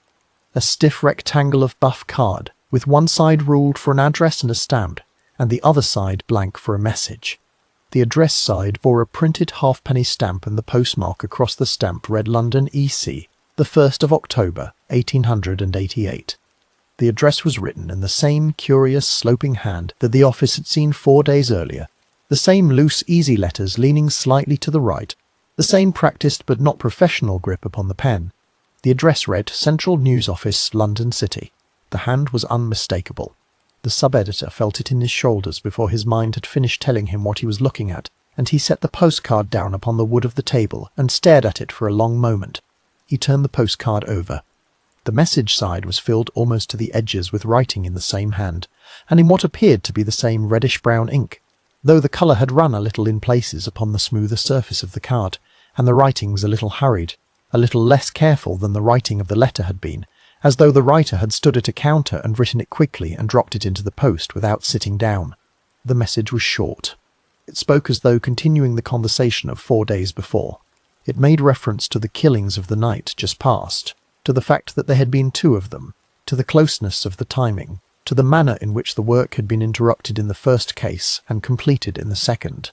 It used a phrase to describe the work of the night, a small, jaunty, self-mocking phrase, and at the foot of the card the writer had again signed his name, the same name as before, and beside the name he had written a small second name, a kind of nickname, an affectionate diminutive of the first, as though he were referring to himself with the easy familiarity of a man speaking of a friend. The diminutive was a curious thing. It softened the violence of what was being described. It gave the writing a strange, almost playful air, and the readers of the postcard, when the postcard was later printed in the papers, would remember that second name as much as they remembered the first, for the diminutive ran along the tongue easily, and it stayed in the ear. The sub-editor read the postcard twice. Then he rose from his chair and he carried the postcard across the editorial room to the door of the chief editor's office, and he tapped upon the door, and he was bidden to enter. Moore was at his desk, and Bulling was with him. The 2 men bent over a sheaf of the morning's bulletins. They looked up as the sub-editor came in. He laid the postcard upon the roll-top in front of them. He said only that it had come with the morning post. Moore lifted it, and he turned it over, and he read it, and he laid it down again, and he looked at Bulling. Bulling read it in his turn. The 2 men were silent for a moment.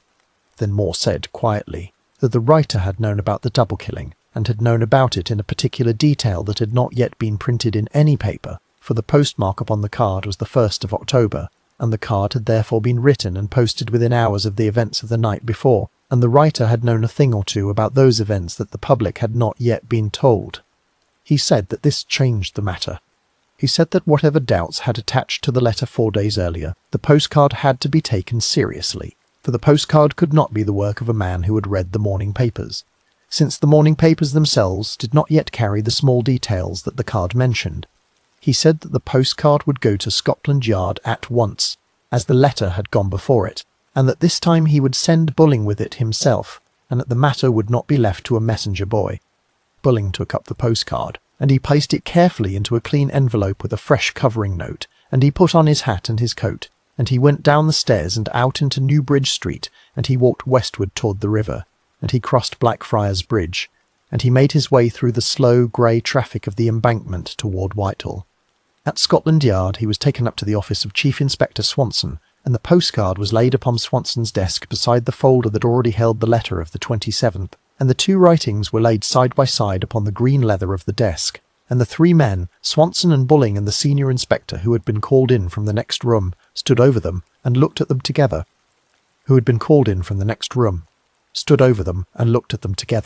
They saw at once that the hand was the same, the slope was the same, the loops of the letters were the same, the pressure of the nib was the same, the strange reddish-brown ink, though the colour had been weaker upon the postcard, was the same in its character. The diminutive at the foot of the card was the same as the name at the foot of the letter, only softened, made small, made familiar. The 2 writings had been done by the same hand. There was no doubt of it. Swanson read the postcard twice, and then a 3rd time. He set it down upon the desk. He spoke in his quiet Scottish voice of what was now to be done. He said that the postcard had to be taken with greater seriousness than the letter had been taken alone. He said that the timing of the postcard was the thing that gave it weight, for the writer had known of the killings before the morning papers had carried them in full, and this could mean one of 2 things. Either the writer had been the doer of the killings, as he claimed, or the writer was a man who had been in the parish in the small hours of the morning and had heard the news upon the street before the papers had carried it, which was possible, for the news had run quickly through the East End in those small hours. Either way, the writer was no ordinary crank.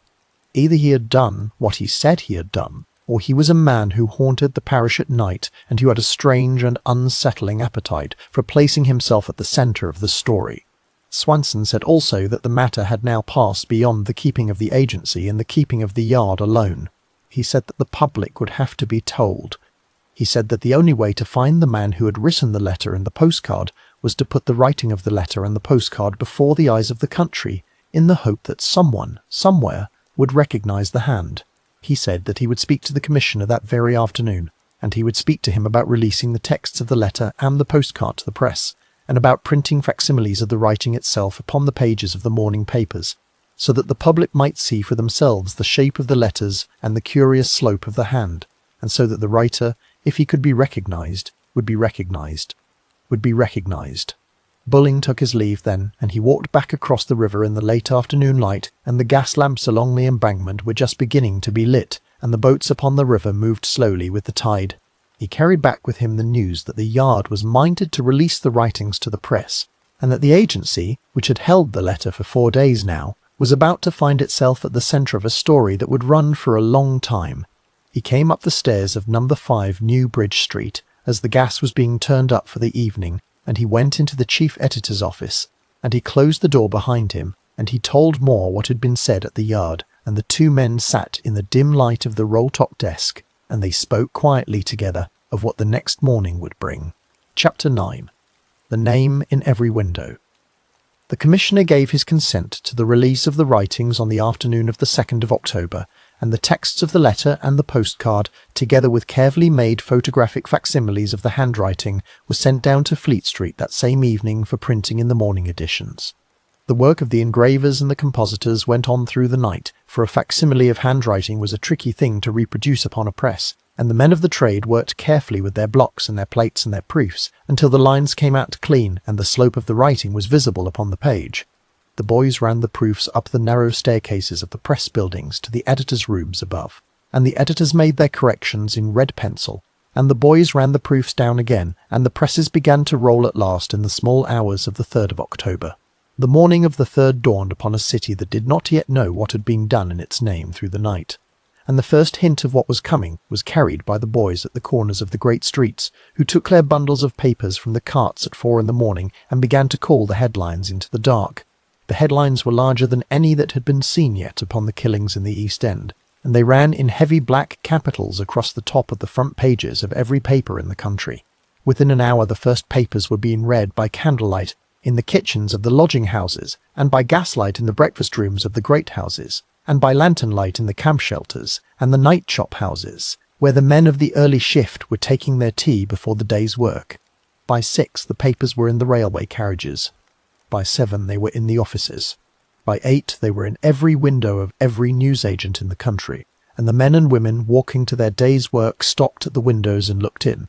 The papers had printed the texts of the letter and the postcard in full, set in clear Roman type within ruled black borders, and beneath the texts they had printed the facsimiles of the handwriting itself, reduced a little in size to fit the columns, the loose, easy slope of the letters running across the page in the same curious reddish-brown that the originals had borne.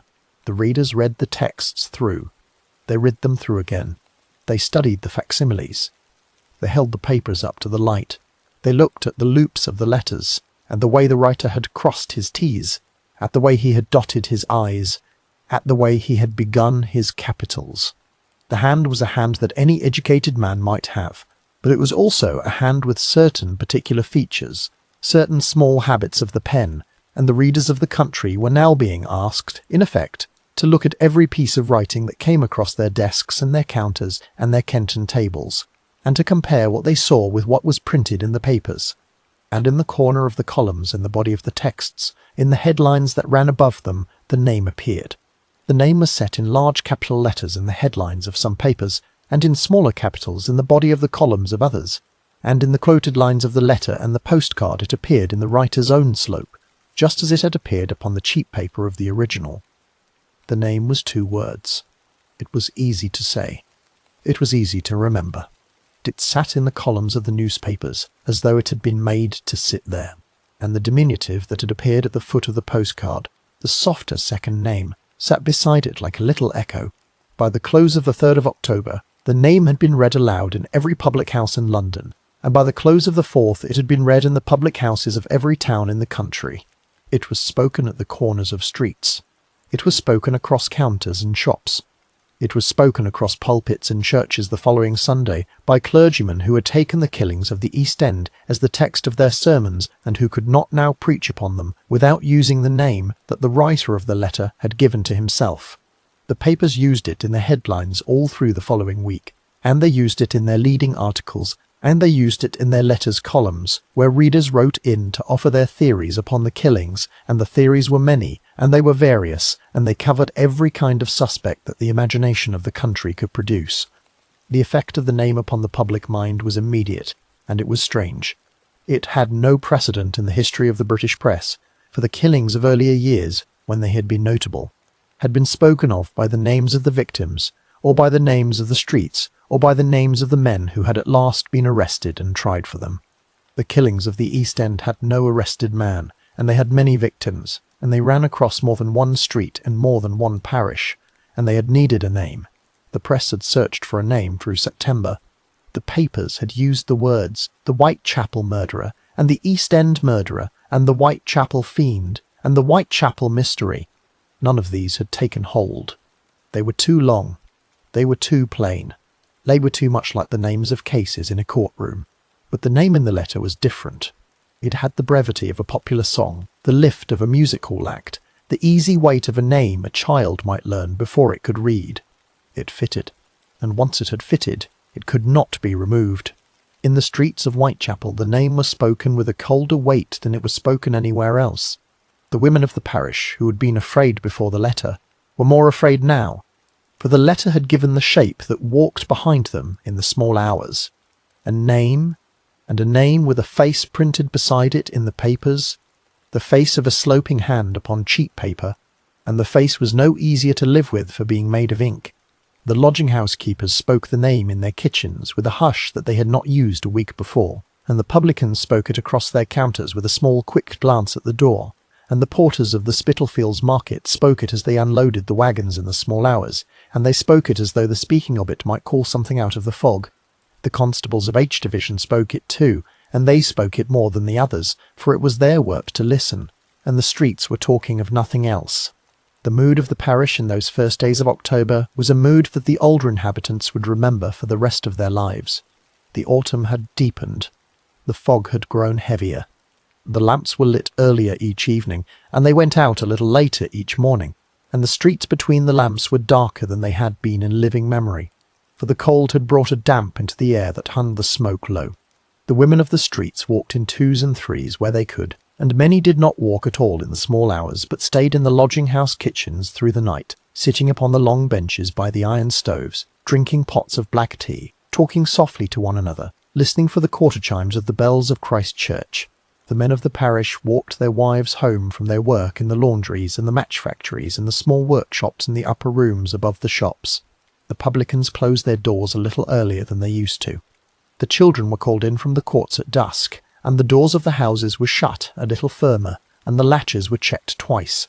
And in the houses of the better quarters of the city, the houses of Bloomsbury and Marylebone and Bayswater and Kensington, the killings of the East End had become the great subject of conversation at every dinner table, in every drawing-room, in every club. The ladies of the West End read the morning papers with their breakfast trays upon their laps, and they read the columns through, and they spoke of the killings with their husbands in voices that they had not used before for matters of crime. The gentlemen of the city read the columns in their morning trains and in their counting-houses, and they spoke of the matter to one another in low, careful voices over the chop-house tables at the dinner hour. The clubs of Pall Mall took up the question, and the leading articles in the morning papers were debated in the long leather chairs of the smoking rooms beneath the slow blue clouds of the pipe smoke. The killings had become a national matter. They were no longer a matter of one parish, of one set of streets, of one class of women. They were the killings of the country, and the name in every window was the name that the country now used to speak of them. The agency at Newbridge Street found itself in those first days of October at the centre of the story it had once thought of as a small piece of post. The boys ran ceaselessly between the office and the morning papers. The post came in heavier each morning, for now that the name was known, every kind of writer was writing to the agency. There were letters from cranks who claimed to know the man. There were letters from clergymen who claimed to have foreseen the killings. There were letters from clairvoyants and from spiritualists and from men who had dreamed of the killer's face. There were letters from women who feared their husbands and from husbands who feared their lodgers. There were letters from across the country and a few from across the Channel and a small number from across the sea.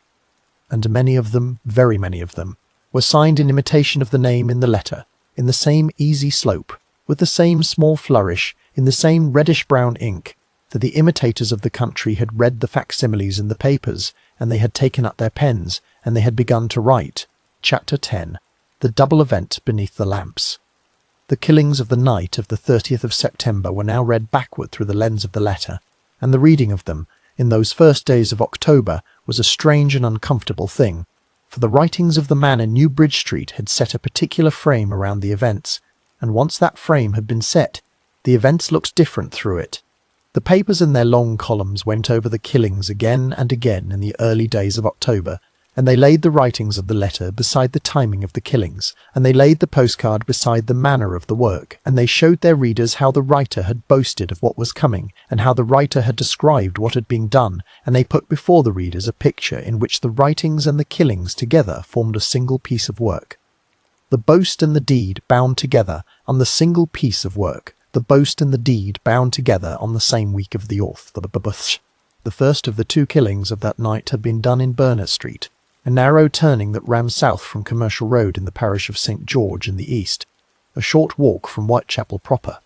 The street was lined with two-storey houses of yellow brick, with small shops upon some of the ground floors, and lodging rooms upon the upper stories, and halfway down the eastern side of the street stood a wooden gate that opened into a small enclosed yard, and beyond the gate that opened into a small enclosed yard, and beyond the gate stood the side door of a building that was used as a club by a society of Jewish working men, the International Working Men's Educational Club. The club had been in session that evening, with a meeting upon the subject of socialism among the working classes, and afterward a small group of members had stayed on for singing and conversation, and the gaslight had burned upon the upper floor until close on midnight. Below the windows of the club, in the small yard, the cobbles had been wet from the day's rain, and the wooden gate had been left open for the carts and the deliveries of the night. At 1 in the morning, a steward of the club, a man named Louis Diemschutz, had driven his pony and cart in through the open gate, returning from a day of selling cheap jewellery at a market across the river, and his pony had shied to the left as it came in, and Diemschutz had got down from the cart to see what had startled the animal, and he had struck a match, and by the small flare of the matchlight he had seen the body of a woman lying close to the wall to his left. The woman's throat had been cut. The body was still warm. He had run into the club, and he had called the men down, and the men had come into the yard with a candle, and the alarm had been raised. The constables had come within minutes. The doctors had come within the half-hour. The body of the woman was Elizabeth Stride, a Swedish woman of 44 years, who had lived in a lodging-house in Flower and Dean Street, who had walked the streets of the parish for many years, and who had been seen earlier in the evening with various men at various places along Berners Street and Commercial Road. The wound upon her throat was the only wound upon her. There were no other injuries. The doctor said at once that it appeared the work had been interrupted, that the doer had been disturbed by the arrival of the pony and cart at the very moment of the killing, and that the doer had slipped away into the dark of the yard or the street before the work could be carried further. If the work had indeed been interrupted in Berners Street, then it had been finished less than an hour later, in another place. At 1:15 in the morning, 3 men had walked together out of the gate of a small backyard in Duke Street, just within the boundary of the City of London, 3/4 of a mile to the west of Berners Street. The 3 men had been Joseph Loende, Joseph Levy, and Harry Harris, 3 members of a small Jewish club in Duke Street called the Imperial Club, and they had been leaving the club after a late game of cards. As they stepped out into Duke Street, they had seen, at the corner of the small passage called Church Passage that led from Duke Street into the open paving of Mitre Square, a man and a woman standing together in the dim light of a gas lamp. The woman had been wearing a black straw bonnet and a dark dress, and her hand had been resting upon the chest of the man, and they had appeared to be in quiet conversation. Lowndes, who had walked a little ahead of the other 2, had glanced at them as he passed, and he had noted the woman's bonnet and the man's general shape, and he had thought nothing more of it, and the 3 men had walked on into the night. At 1:45 in the morning, Police Constable Edward Watkins of the City of London Police had walked into Mitre Square upon his regular beat. The square was a small open paving, perhaps 30 yards across, surrounded by tall warehouses upon 3 sides and by a row of shops upon the 4th, with 3 entrances, the largest from Mitre Street to the west, a second from Duke Street to the west, a second from Duke Street through the narrow church passage to the north, and a third from a small alley called St. James's Place to the south. The square was lit by 3 gas lamps, one at each of 3 corners, and the corners of the square fell into shadow where the lamps did not reach. Watkins had walked his beat through the square at 1:30. He had walked it again at 1:45. On his second walk he had turned his bull's-eye lantern into the dark southwest angle of the square, and he had seen, in the small pool of yellow light, the body of a woman lying upon her back, her skirts disarranged, her bonnet beside her head, and her hands turned at her sides in the same quiet way that the body in Hanbury Street had been found 3 weeks before. The work upon her had been complete. The doctors who came within the half-hour, Dr. Frederick Gordon Brown, the city police surgeon, and Dr. George William Sequeira, a local practitioner who lived in Geary Street, made their examination by lantern light in the cold of the small hours, and they recorded what they found in careful clinical language in their notebooks, and the notebooks were taken away to be written up later. The body was identified that morning at the mortuary by Bishopsgate as Catherine Edoise, a woman of 46 years, who had lodged at Cooney's lodging house in Flower and Dean Street, who had been arrested earlier that evening for drunkenness and held at Bishopsgate police station, and who had been released at 1 in the morning in good spirits, and had walked out of the station into Houndsditch and turned eastward, and had not been seen again, alive, after the moment when Leander and companions had glimpsed her at 1:15. Between the 2 killings there lay a distance of 3/4 of a mile, on foot, through narrow streets, through the boundary that ran between the parish of St. George in the east and the City of London. The boundary was crossed at Aldgate, at the place where the High Street narrowed and the city began.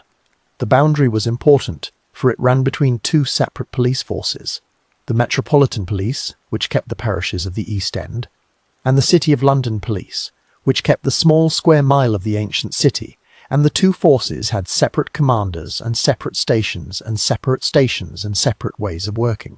And the killings of the night of the 30th of September had crossed from one force into the other in the space of less than an hour. The 2 forces would in the days that followed work together as best they could, but the boundary between them, and the small frictions of 2 separate forces working a single case, would weigh upon the investigation in ways that the public would not always see. And running through all of it, like a thread of strange ink through the columns of the morning papers, ran the letter, and ran the postcard, and ran the name that the writer had given to himself. The papers in those first days of October laid the 2 writings and the 2 killings side by side, and they showed how the writer had said the work was coming, and how the work had come, how the writer had said the work would be very good, and how the work had been done in 2 places in one night, how the writer had spoken of the throat as a thing to be cut, and what had happened in Berners Street, how the writer had said he would send a souvenir of the next work, and what had been written upon a piece of cloth and a piece of wall in the hour after Mitre Square. The papers did not always print all the details. The police had asked them in many cases to hold back, but enough was printed to set the lines of the letter beside the lines of the killings, and the readers of the country read the 2 together, and they did not easily put them apart again. The men of the press, the men of Scotland Yard, the men of the city police, the men of the agency at New Bridge Street, all of them, in those first days of October, found themselves working within the frame that the letter had set. The frame had a name upon it. The frame had a voice. The frame had a hand, and whether the hand had been the hand that had done the work in Berners Street and Mitre Square, or whether the hand had been the hand of a man who had only watched and listened, the frame had been set, and the country was looking at the killings through it, and the killings beneath the lamps of those 2 small places upon the eastern edge of the city would never again be spoken of in any other frame. Chapter 11. The Hand That Was Never Named. The weeks that followed the printing of the facsimiles in the morning papers brought a tide of post into the offices of Scotland Yard, into the offices of the City Police at Old Jewry, into the offices of the Central News Agency at New Bridge Street, and into the offices of every newspaper in Fleet Street, and into the offices of every newspaper in Fleet Street. And the tide was a tide of imitation. The post-bags grew heavier by the day, and the clerks who sorted them in the small back rooms of the police headquarters worked through the early hours of each morning simply to keep the new letters in order, for the letters came now not by ones and twos, but by dozens, and the dozens grew by the middle of October into hundreds. The letters came from the streets of London, from the towns of the home counties, from the cities of the north, from the small villages of Wales, from the seaports of the west of Ireland, and from places further still. They were written upon every kind of paper, in every kind of ink, in every kind of hand. They claimed every kind of thing. They threatened every kind of woman. They named every kind of street. They were, the most of them, the work of men and women who had read the facsimiles in the papers and who had taken up their pens and tried, for reasons of their own that they themselves perhaps could not have explained, to write in the same easy, sloping hand that the morning papers had shown them, and to sign their letters with the same two words at the bottom of the page that the morning papers had taught them how to spell. The number of the imitations was very great, and the work of sifting through them fell to a small team of constables under the direction of Inspector Roots, the same inspector who had first received the original letter from the agency on the 29th of September. The constables worked long wooden tables in a back room of the old building behind Whitehall, with the letters laid out in heaps before them, and they read each one through, and they marked each one upon a printed slip with its date, its place of posting, its hand, its ink, its claims, and its ink, its claims, and its address, and they then placed the letter in one of three boxes upon the floor at their feet. The first box was for letters that the constables thought beneath any further attention, the work of jokers and small minds, and the bored clerks of provincial offices. The second box was for letters that touched upon some detail of the case, however slightly, and that warranted a second reading by an inspector. The third box was for letters whose hands bore some resemblance to the hand of the original, and the third box, of all three, was the smallest, and the letters within it were taken up the stairs and laid upon the desk of Chief Inspector Swanson at the end of each working day. Of the letters that reached the third box in those weeks, none could be matched with certainty to the hand of the original. Some came close, some had the same loose slope, or the same way of forming a capital, or the same trick of crossing the T with a long flourish. But none had all the small features of the original together, and none had the curious reddish-brown ink upon cheap thin paper, and the hands that came closest were, on closer reading, the hands of men who had quite plainly studied the facsimile in the papers, and who had practised the imitation, and whose practice was not yet good enough to deceive a careful eye. The third box grew, week by week, into a small archive of attempted imitations, and the archive grew larger than anyone in the building had thought it would. For the morning papers had printed the facsimile across the country, and the country had answered with its pens.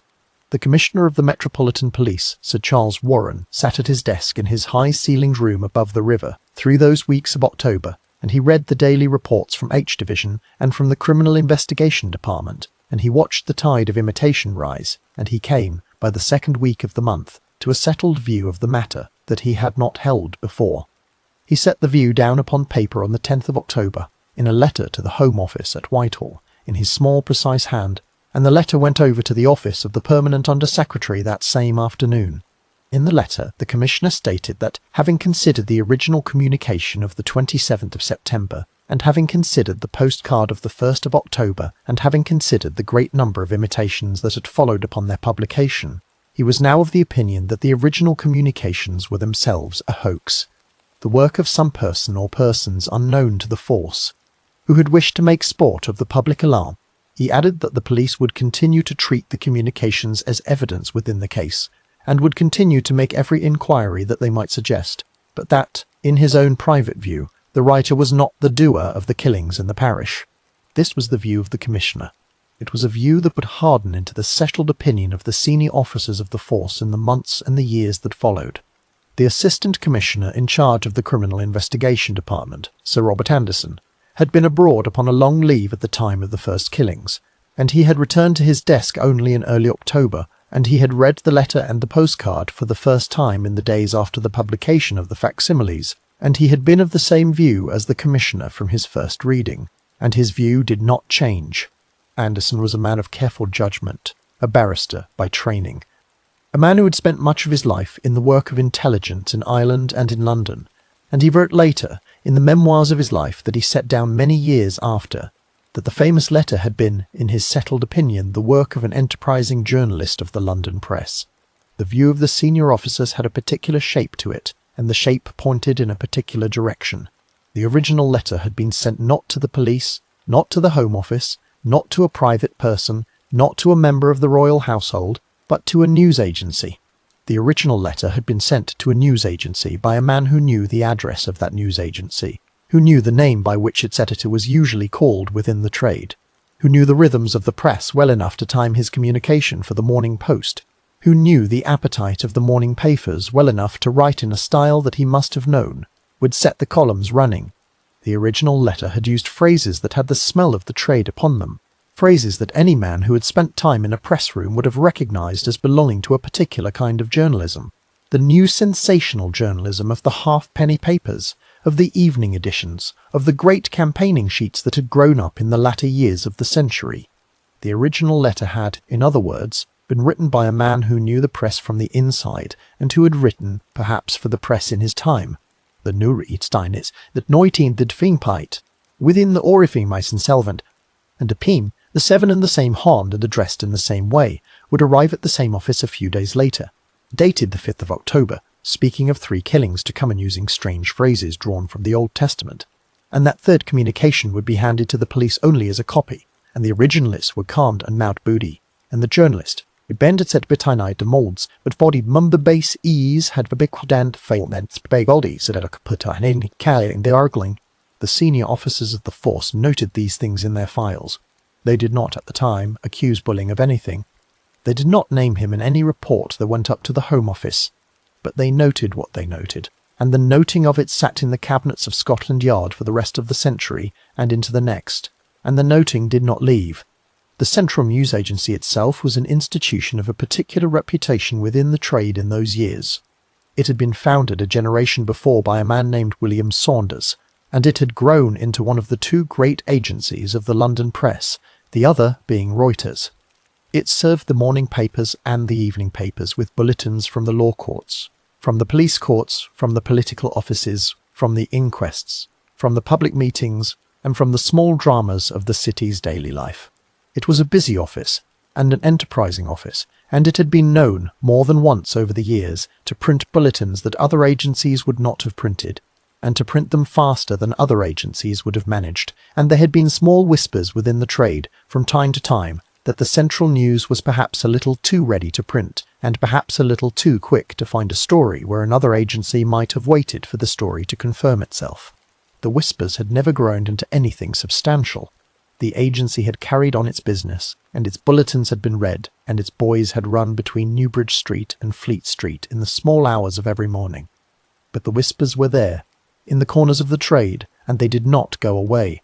The chief editor of the agency, John Moore, was known throughout the trade as a man of careful judgment and steady hands, and the men who worked under him spoke of him with respect, and the editors of the morning papers worked easily with him, and the inspectors at Scotland Yard found him a reasonable man to deal with.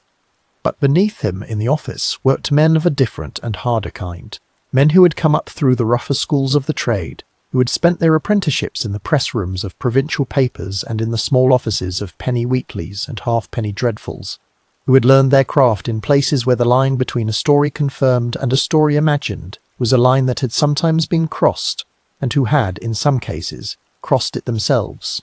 Bulling was one such man. He was a heavy drinker, a man known to take his evenings in the public houses around Fleet Street, and to spend long hours at the bar of the King Lude, at Ludgate Circus, and at the bars of the chop houses along the street. And he was a man who had, in his time, written for various papers, and who knew the trade from many angles, and who knew, above all, what kind of writing would please an editor, and what kind of writing would please an editor, and what kind would not. There was, too, the matter of a second name, a name that came forward only many years after the killings had passed.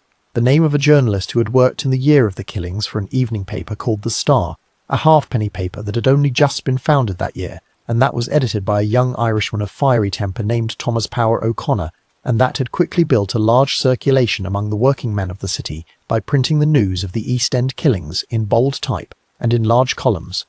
The journalist's name was Frederick Best, and Best was said, by sources that came forward in the closing years of the century and in the years following, to have boasted in his cups in the bars of Fleet Street that he had written the famous letter and the famous postcard, in concert with a colleague, for the purpose of keeping the story alive and the circulation of his paper rising. The boast was never proved. Best himself never made any formal confession that could be set down upon paper and signed. The boast came down through the trade in fragments, in the recollections of other journalists, in the small conversations of the chop houses and the press clubs, and the boast was, in its way, a kind of rumour, and rumours were the common coin of the trade, and rumours were not always to be trusted. But the rumours taken together pointed in a single direction. The rumours pointed at the press itself. The rumours pointed at the offices of the Central News Agency, at the offices of the Star, at the long upper rooms of Fleet Street where the journalists sat at their wooden desks beneath the hissing gas mantles and wrote their copy upon long strips of cheap paper and watched the sales of the morning editions climb week by week through the autumn of that year. The rumours pointed at a trade that had, in those months, discovered something about itself that it had not perhaps known before, a trade that had discovered the immense and almost unlimited appetite of the reading public for a story of a certain kind, a story that ran from one morning to the next, and from one week to the next, and from one month to the next, a story that could be fed and turned upon its axis by a clever editor with a clever pen and a willing compositor and a fast press. The rumours pointed at the discovery, by the trade itself, of a power that had not been understood before, and at the small handful of men, somewhere within the offices of Fleet Street and New Bridge Street, who had perhaps in a moment of inspiration or of mischief or of cynical calculation, reached out and taken hold of that power, and used it. The hand that had written the letter was never named in any official report of the force. The hand that had written the postcard was never matched, in any handwriting comparison that the police carried out, to the hand of any suspect that they brought into their net. The hand stayed silent in its envelope in the steel cabinet at Scotland Yard through the closing weeks of that autumn, through the long winter that followed, through the spring of the next year, and through every season after.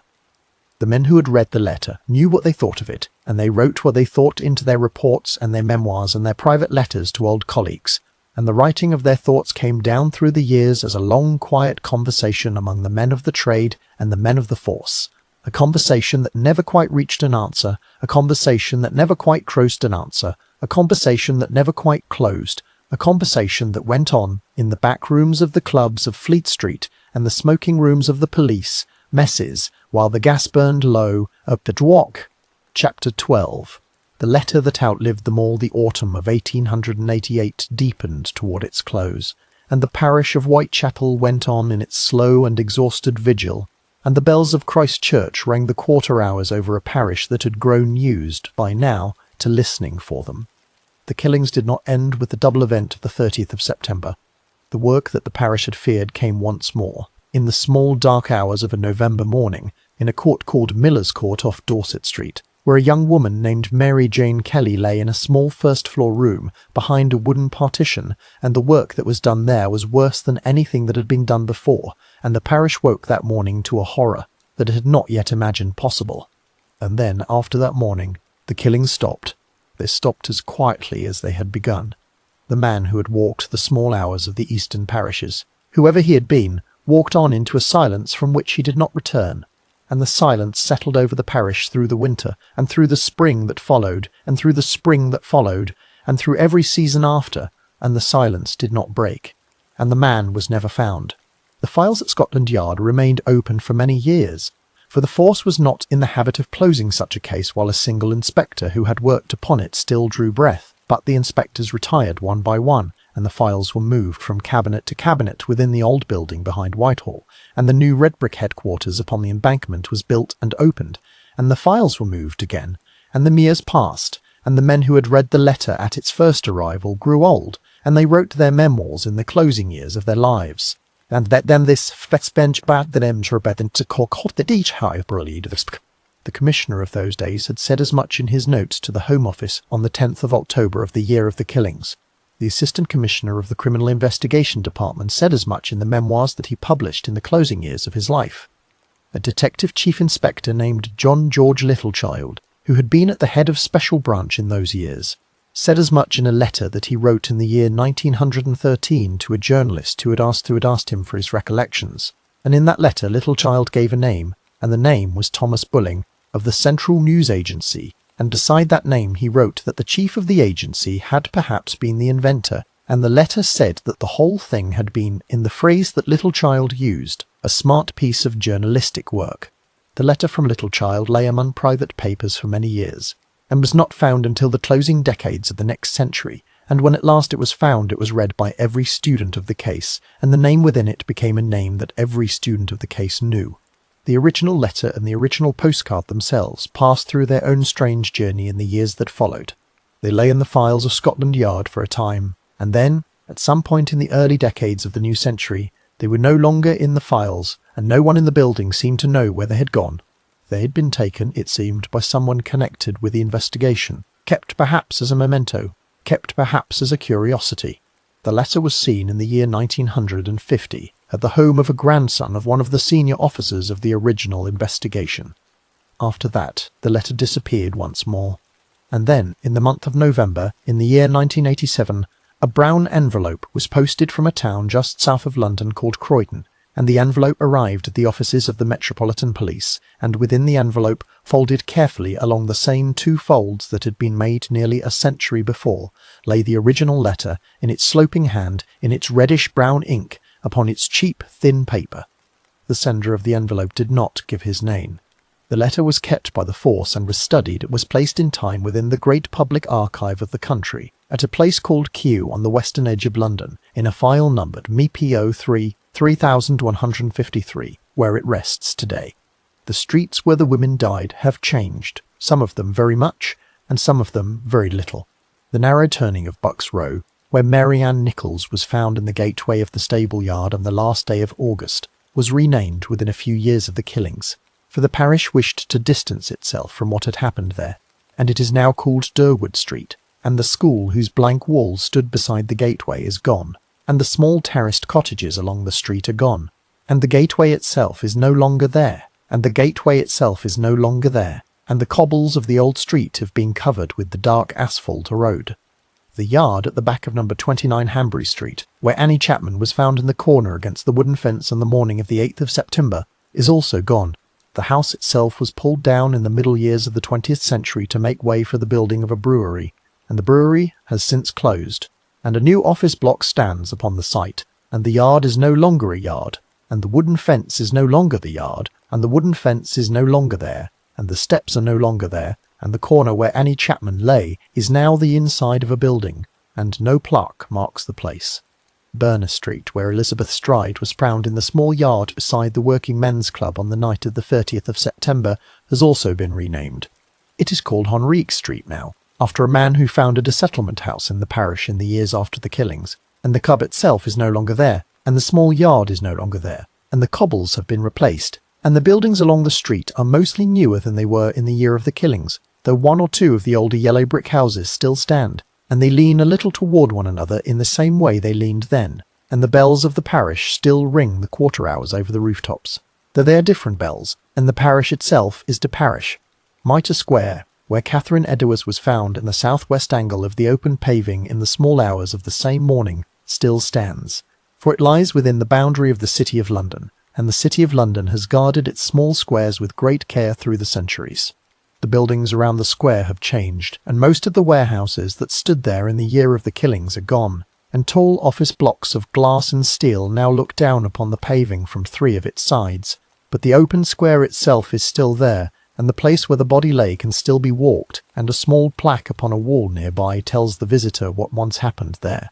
Miller's Court, the small enclosed yard off Dorset Street where Mary Jane Kelly died in the dark hours of the 9th of November, is gone altogether. Dorset Street itself is gone, swept away in the rebuilding of the parish in the years after the Second World War. A multi-storey car park covers the place where the court once stood, and the only mark of what was once there is a small line of newer brick where an old wall has been cut down, number 5 New Bridge Street, where the letter first arrived in the Morning Post of the 27th of September, no longer stands as it did. The building that the agency occupied was pulled down in the 20th century, and a larger office building of stone and concrete now stands upon the site, and there is no plaque upon its wall, and no sign to mark what happened in the upper rooms of the older building that once stood there. Fleet Street itself is no longer the street of the press. The great newspapers moved out of their old buildings in the closing decades of the 20th century, and the offices that once held the rotary presses and the long composing rooms and the wooden desks beneath the hissing gas mantles are now occupied by banks and law firms and the offices of foreign companies. The old taverns of Fleet Street still stand.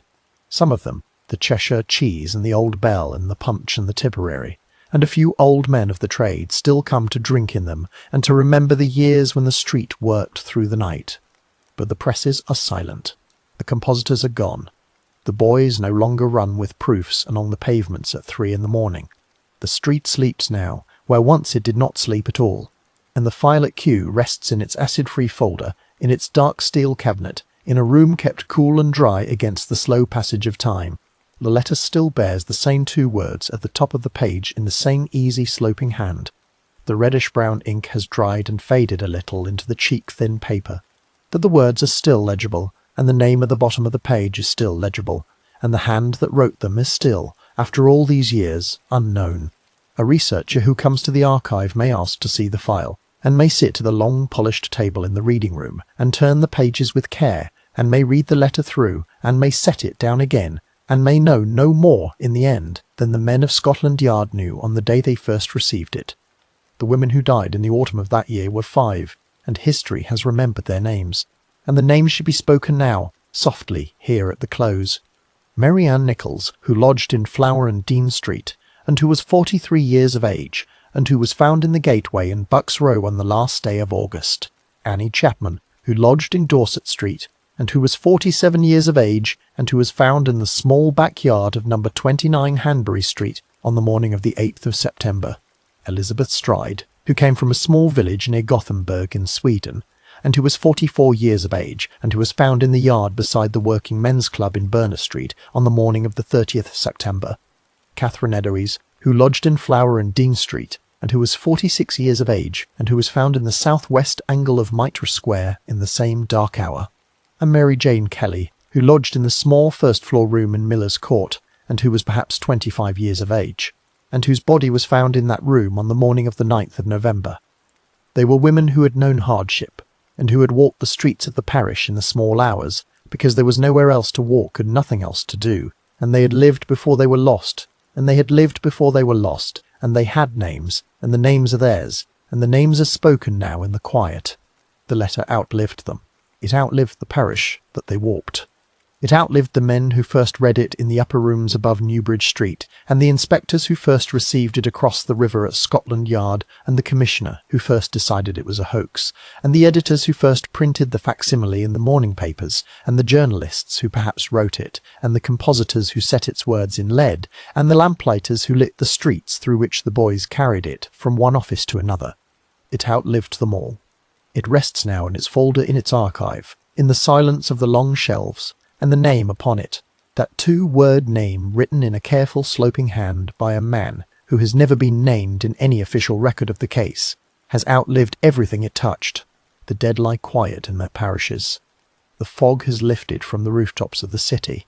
The lamps along the streets are no longer gas, and they no longer hiss softly in the small hours, and the bells of the old churches still ring the quarter hours, though fewer people listen for them than once did. And history, in its slow, patient turning, holds the page open still, and lets the ink of that old letter rest where it has come to rest, and asks no further answer of it, and gives none. Good night.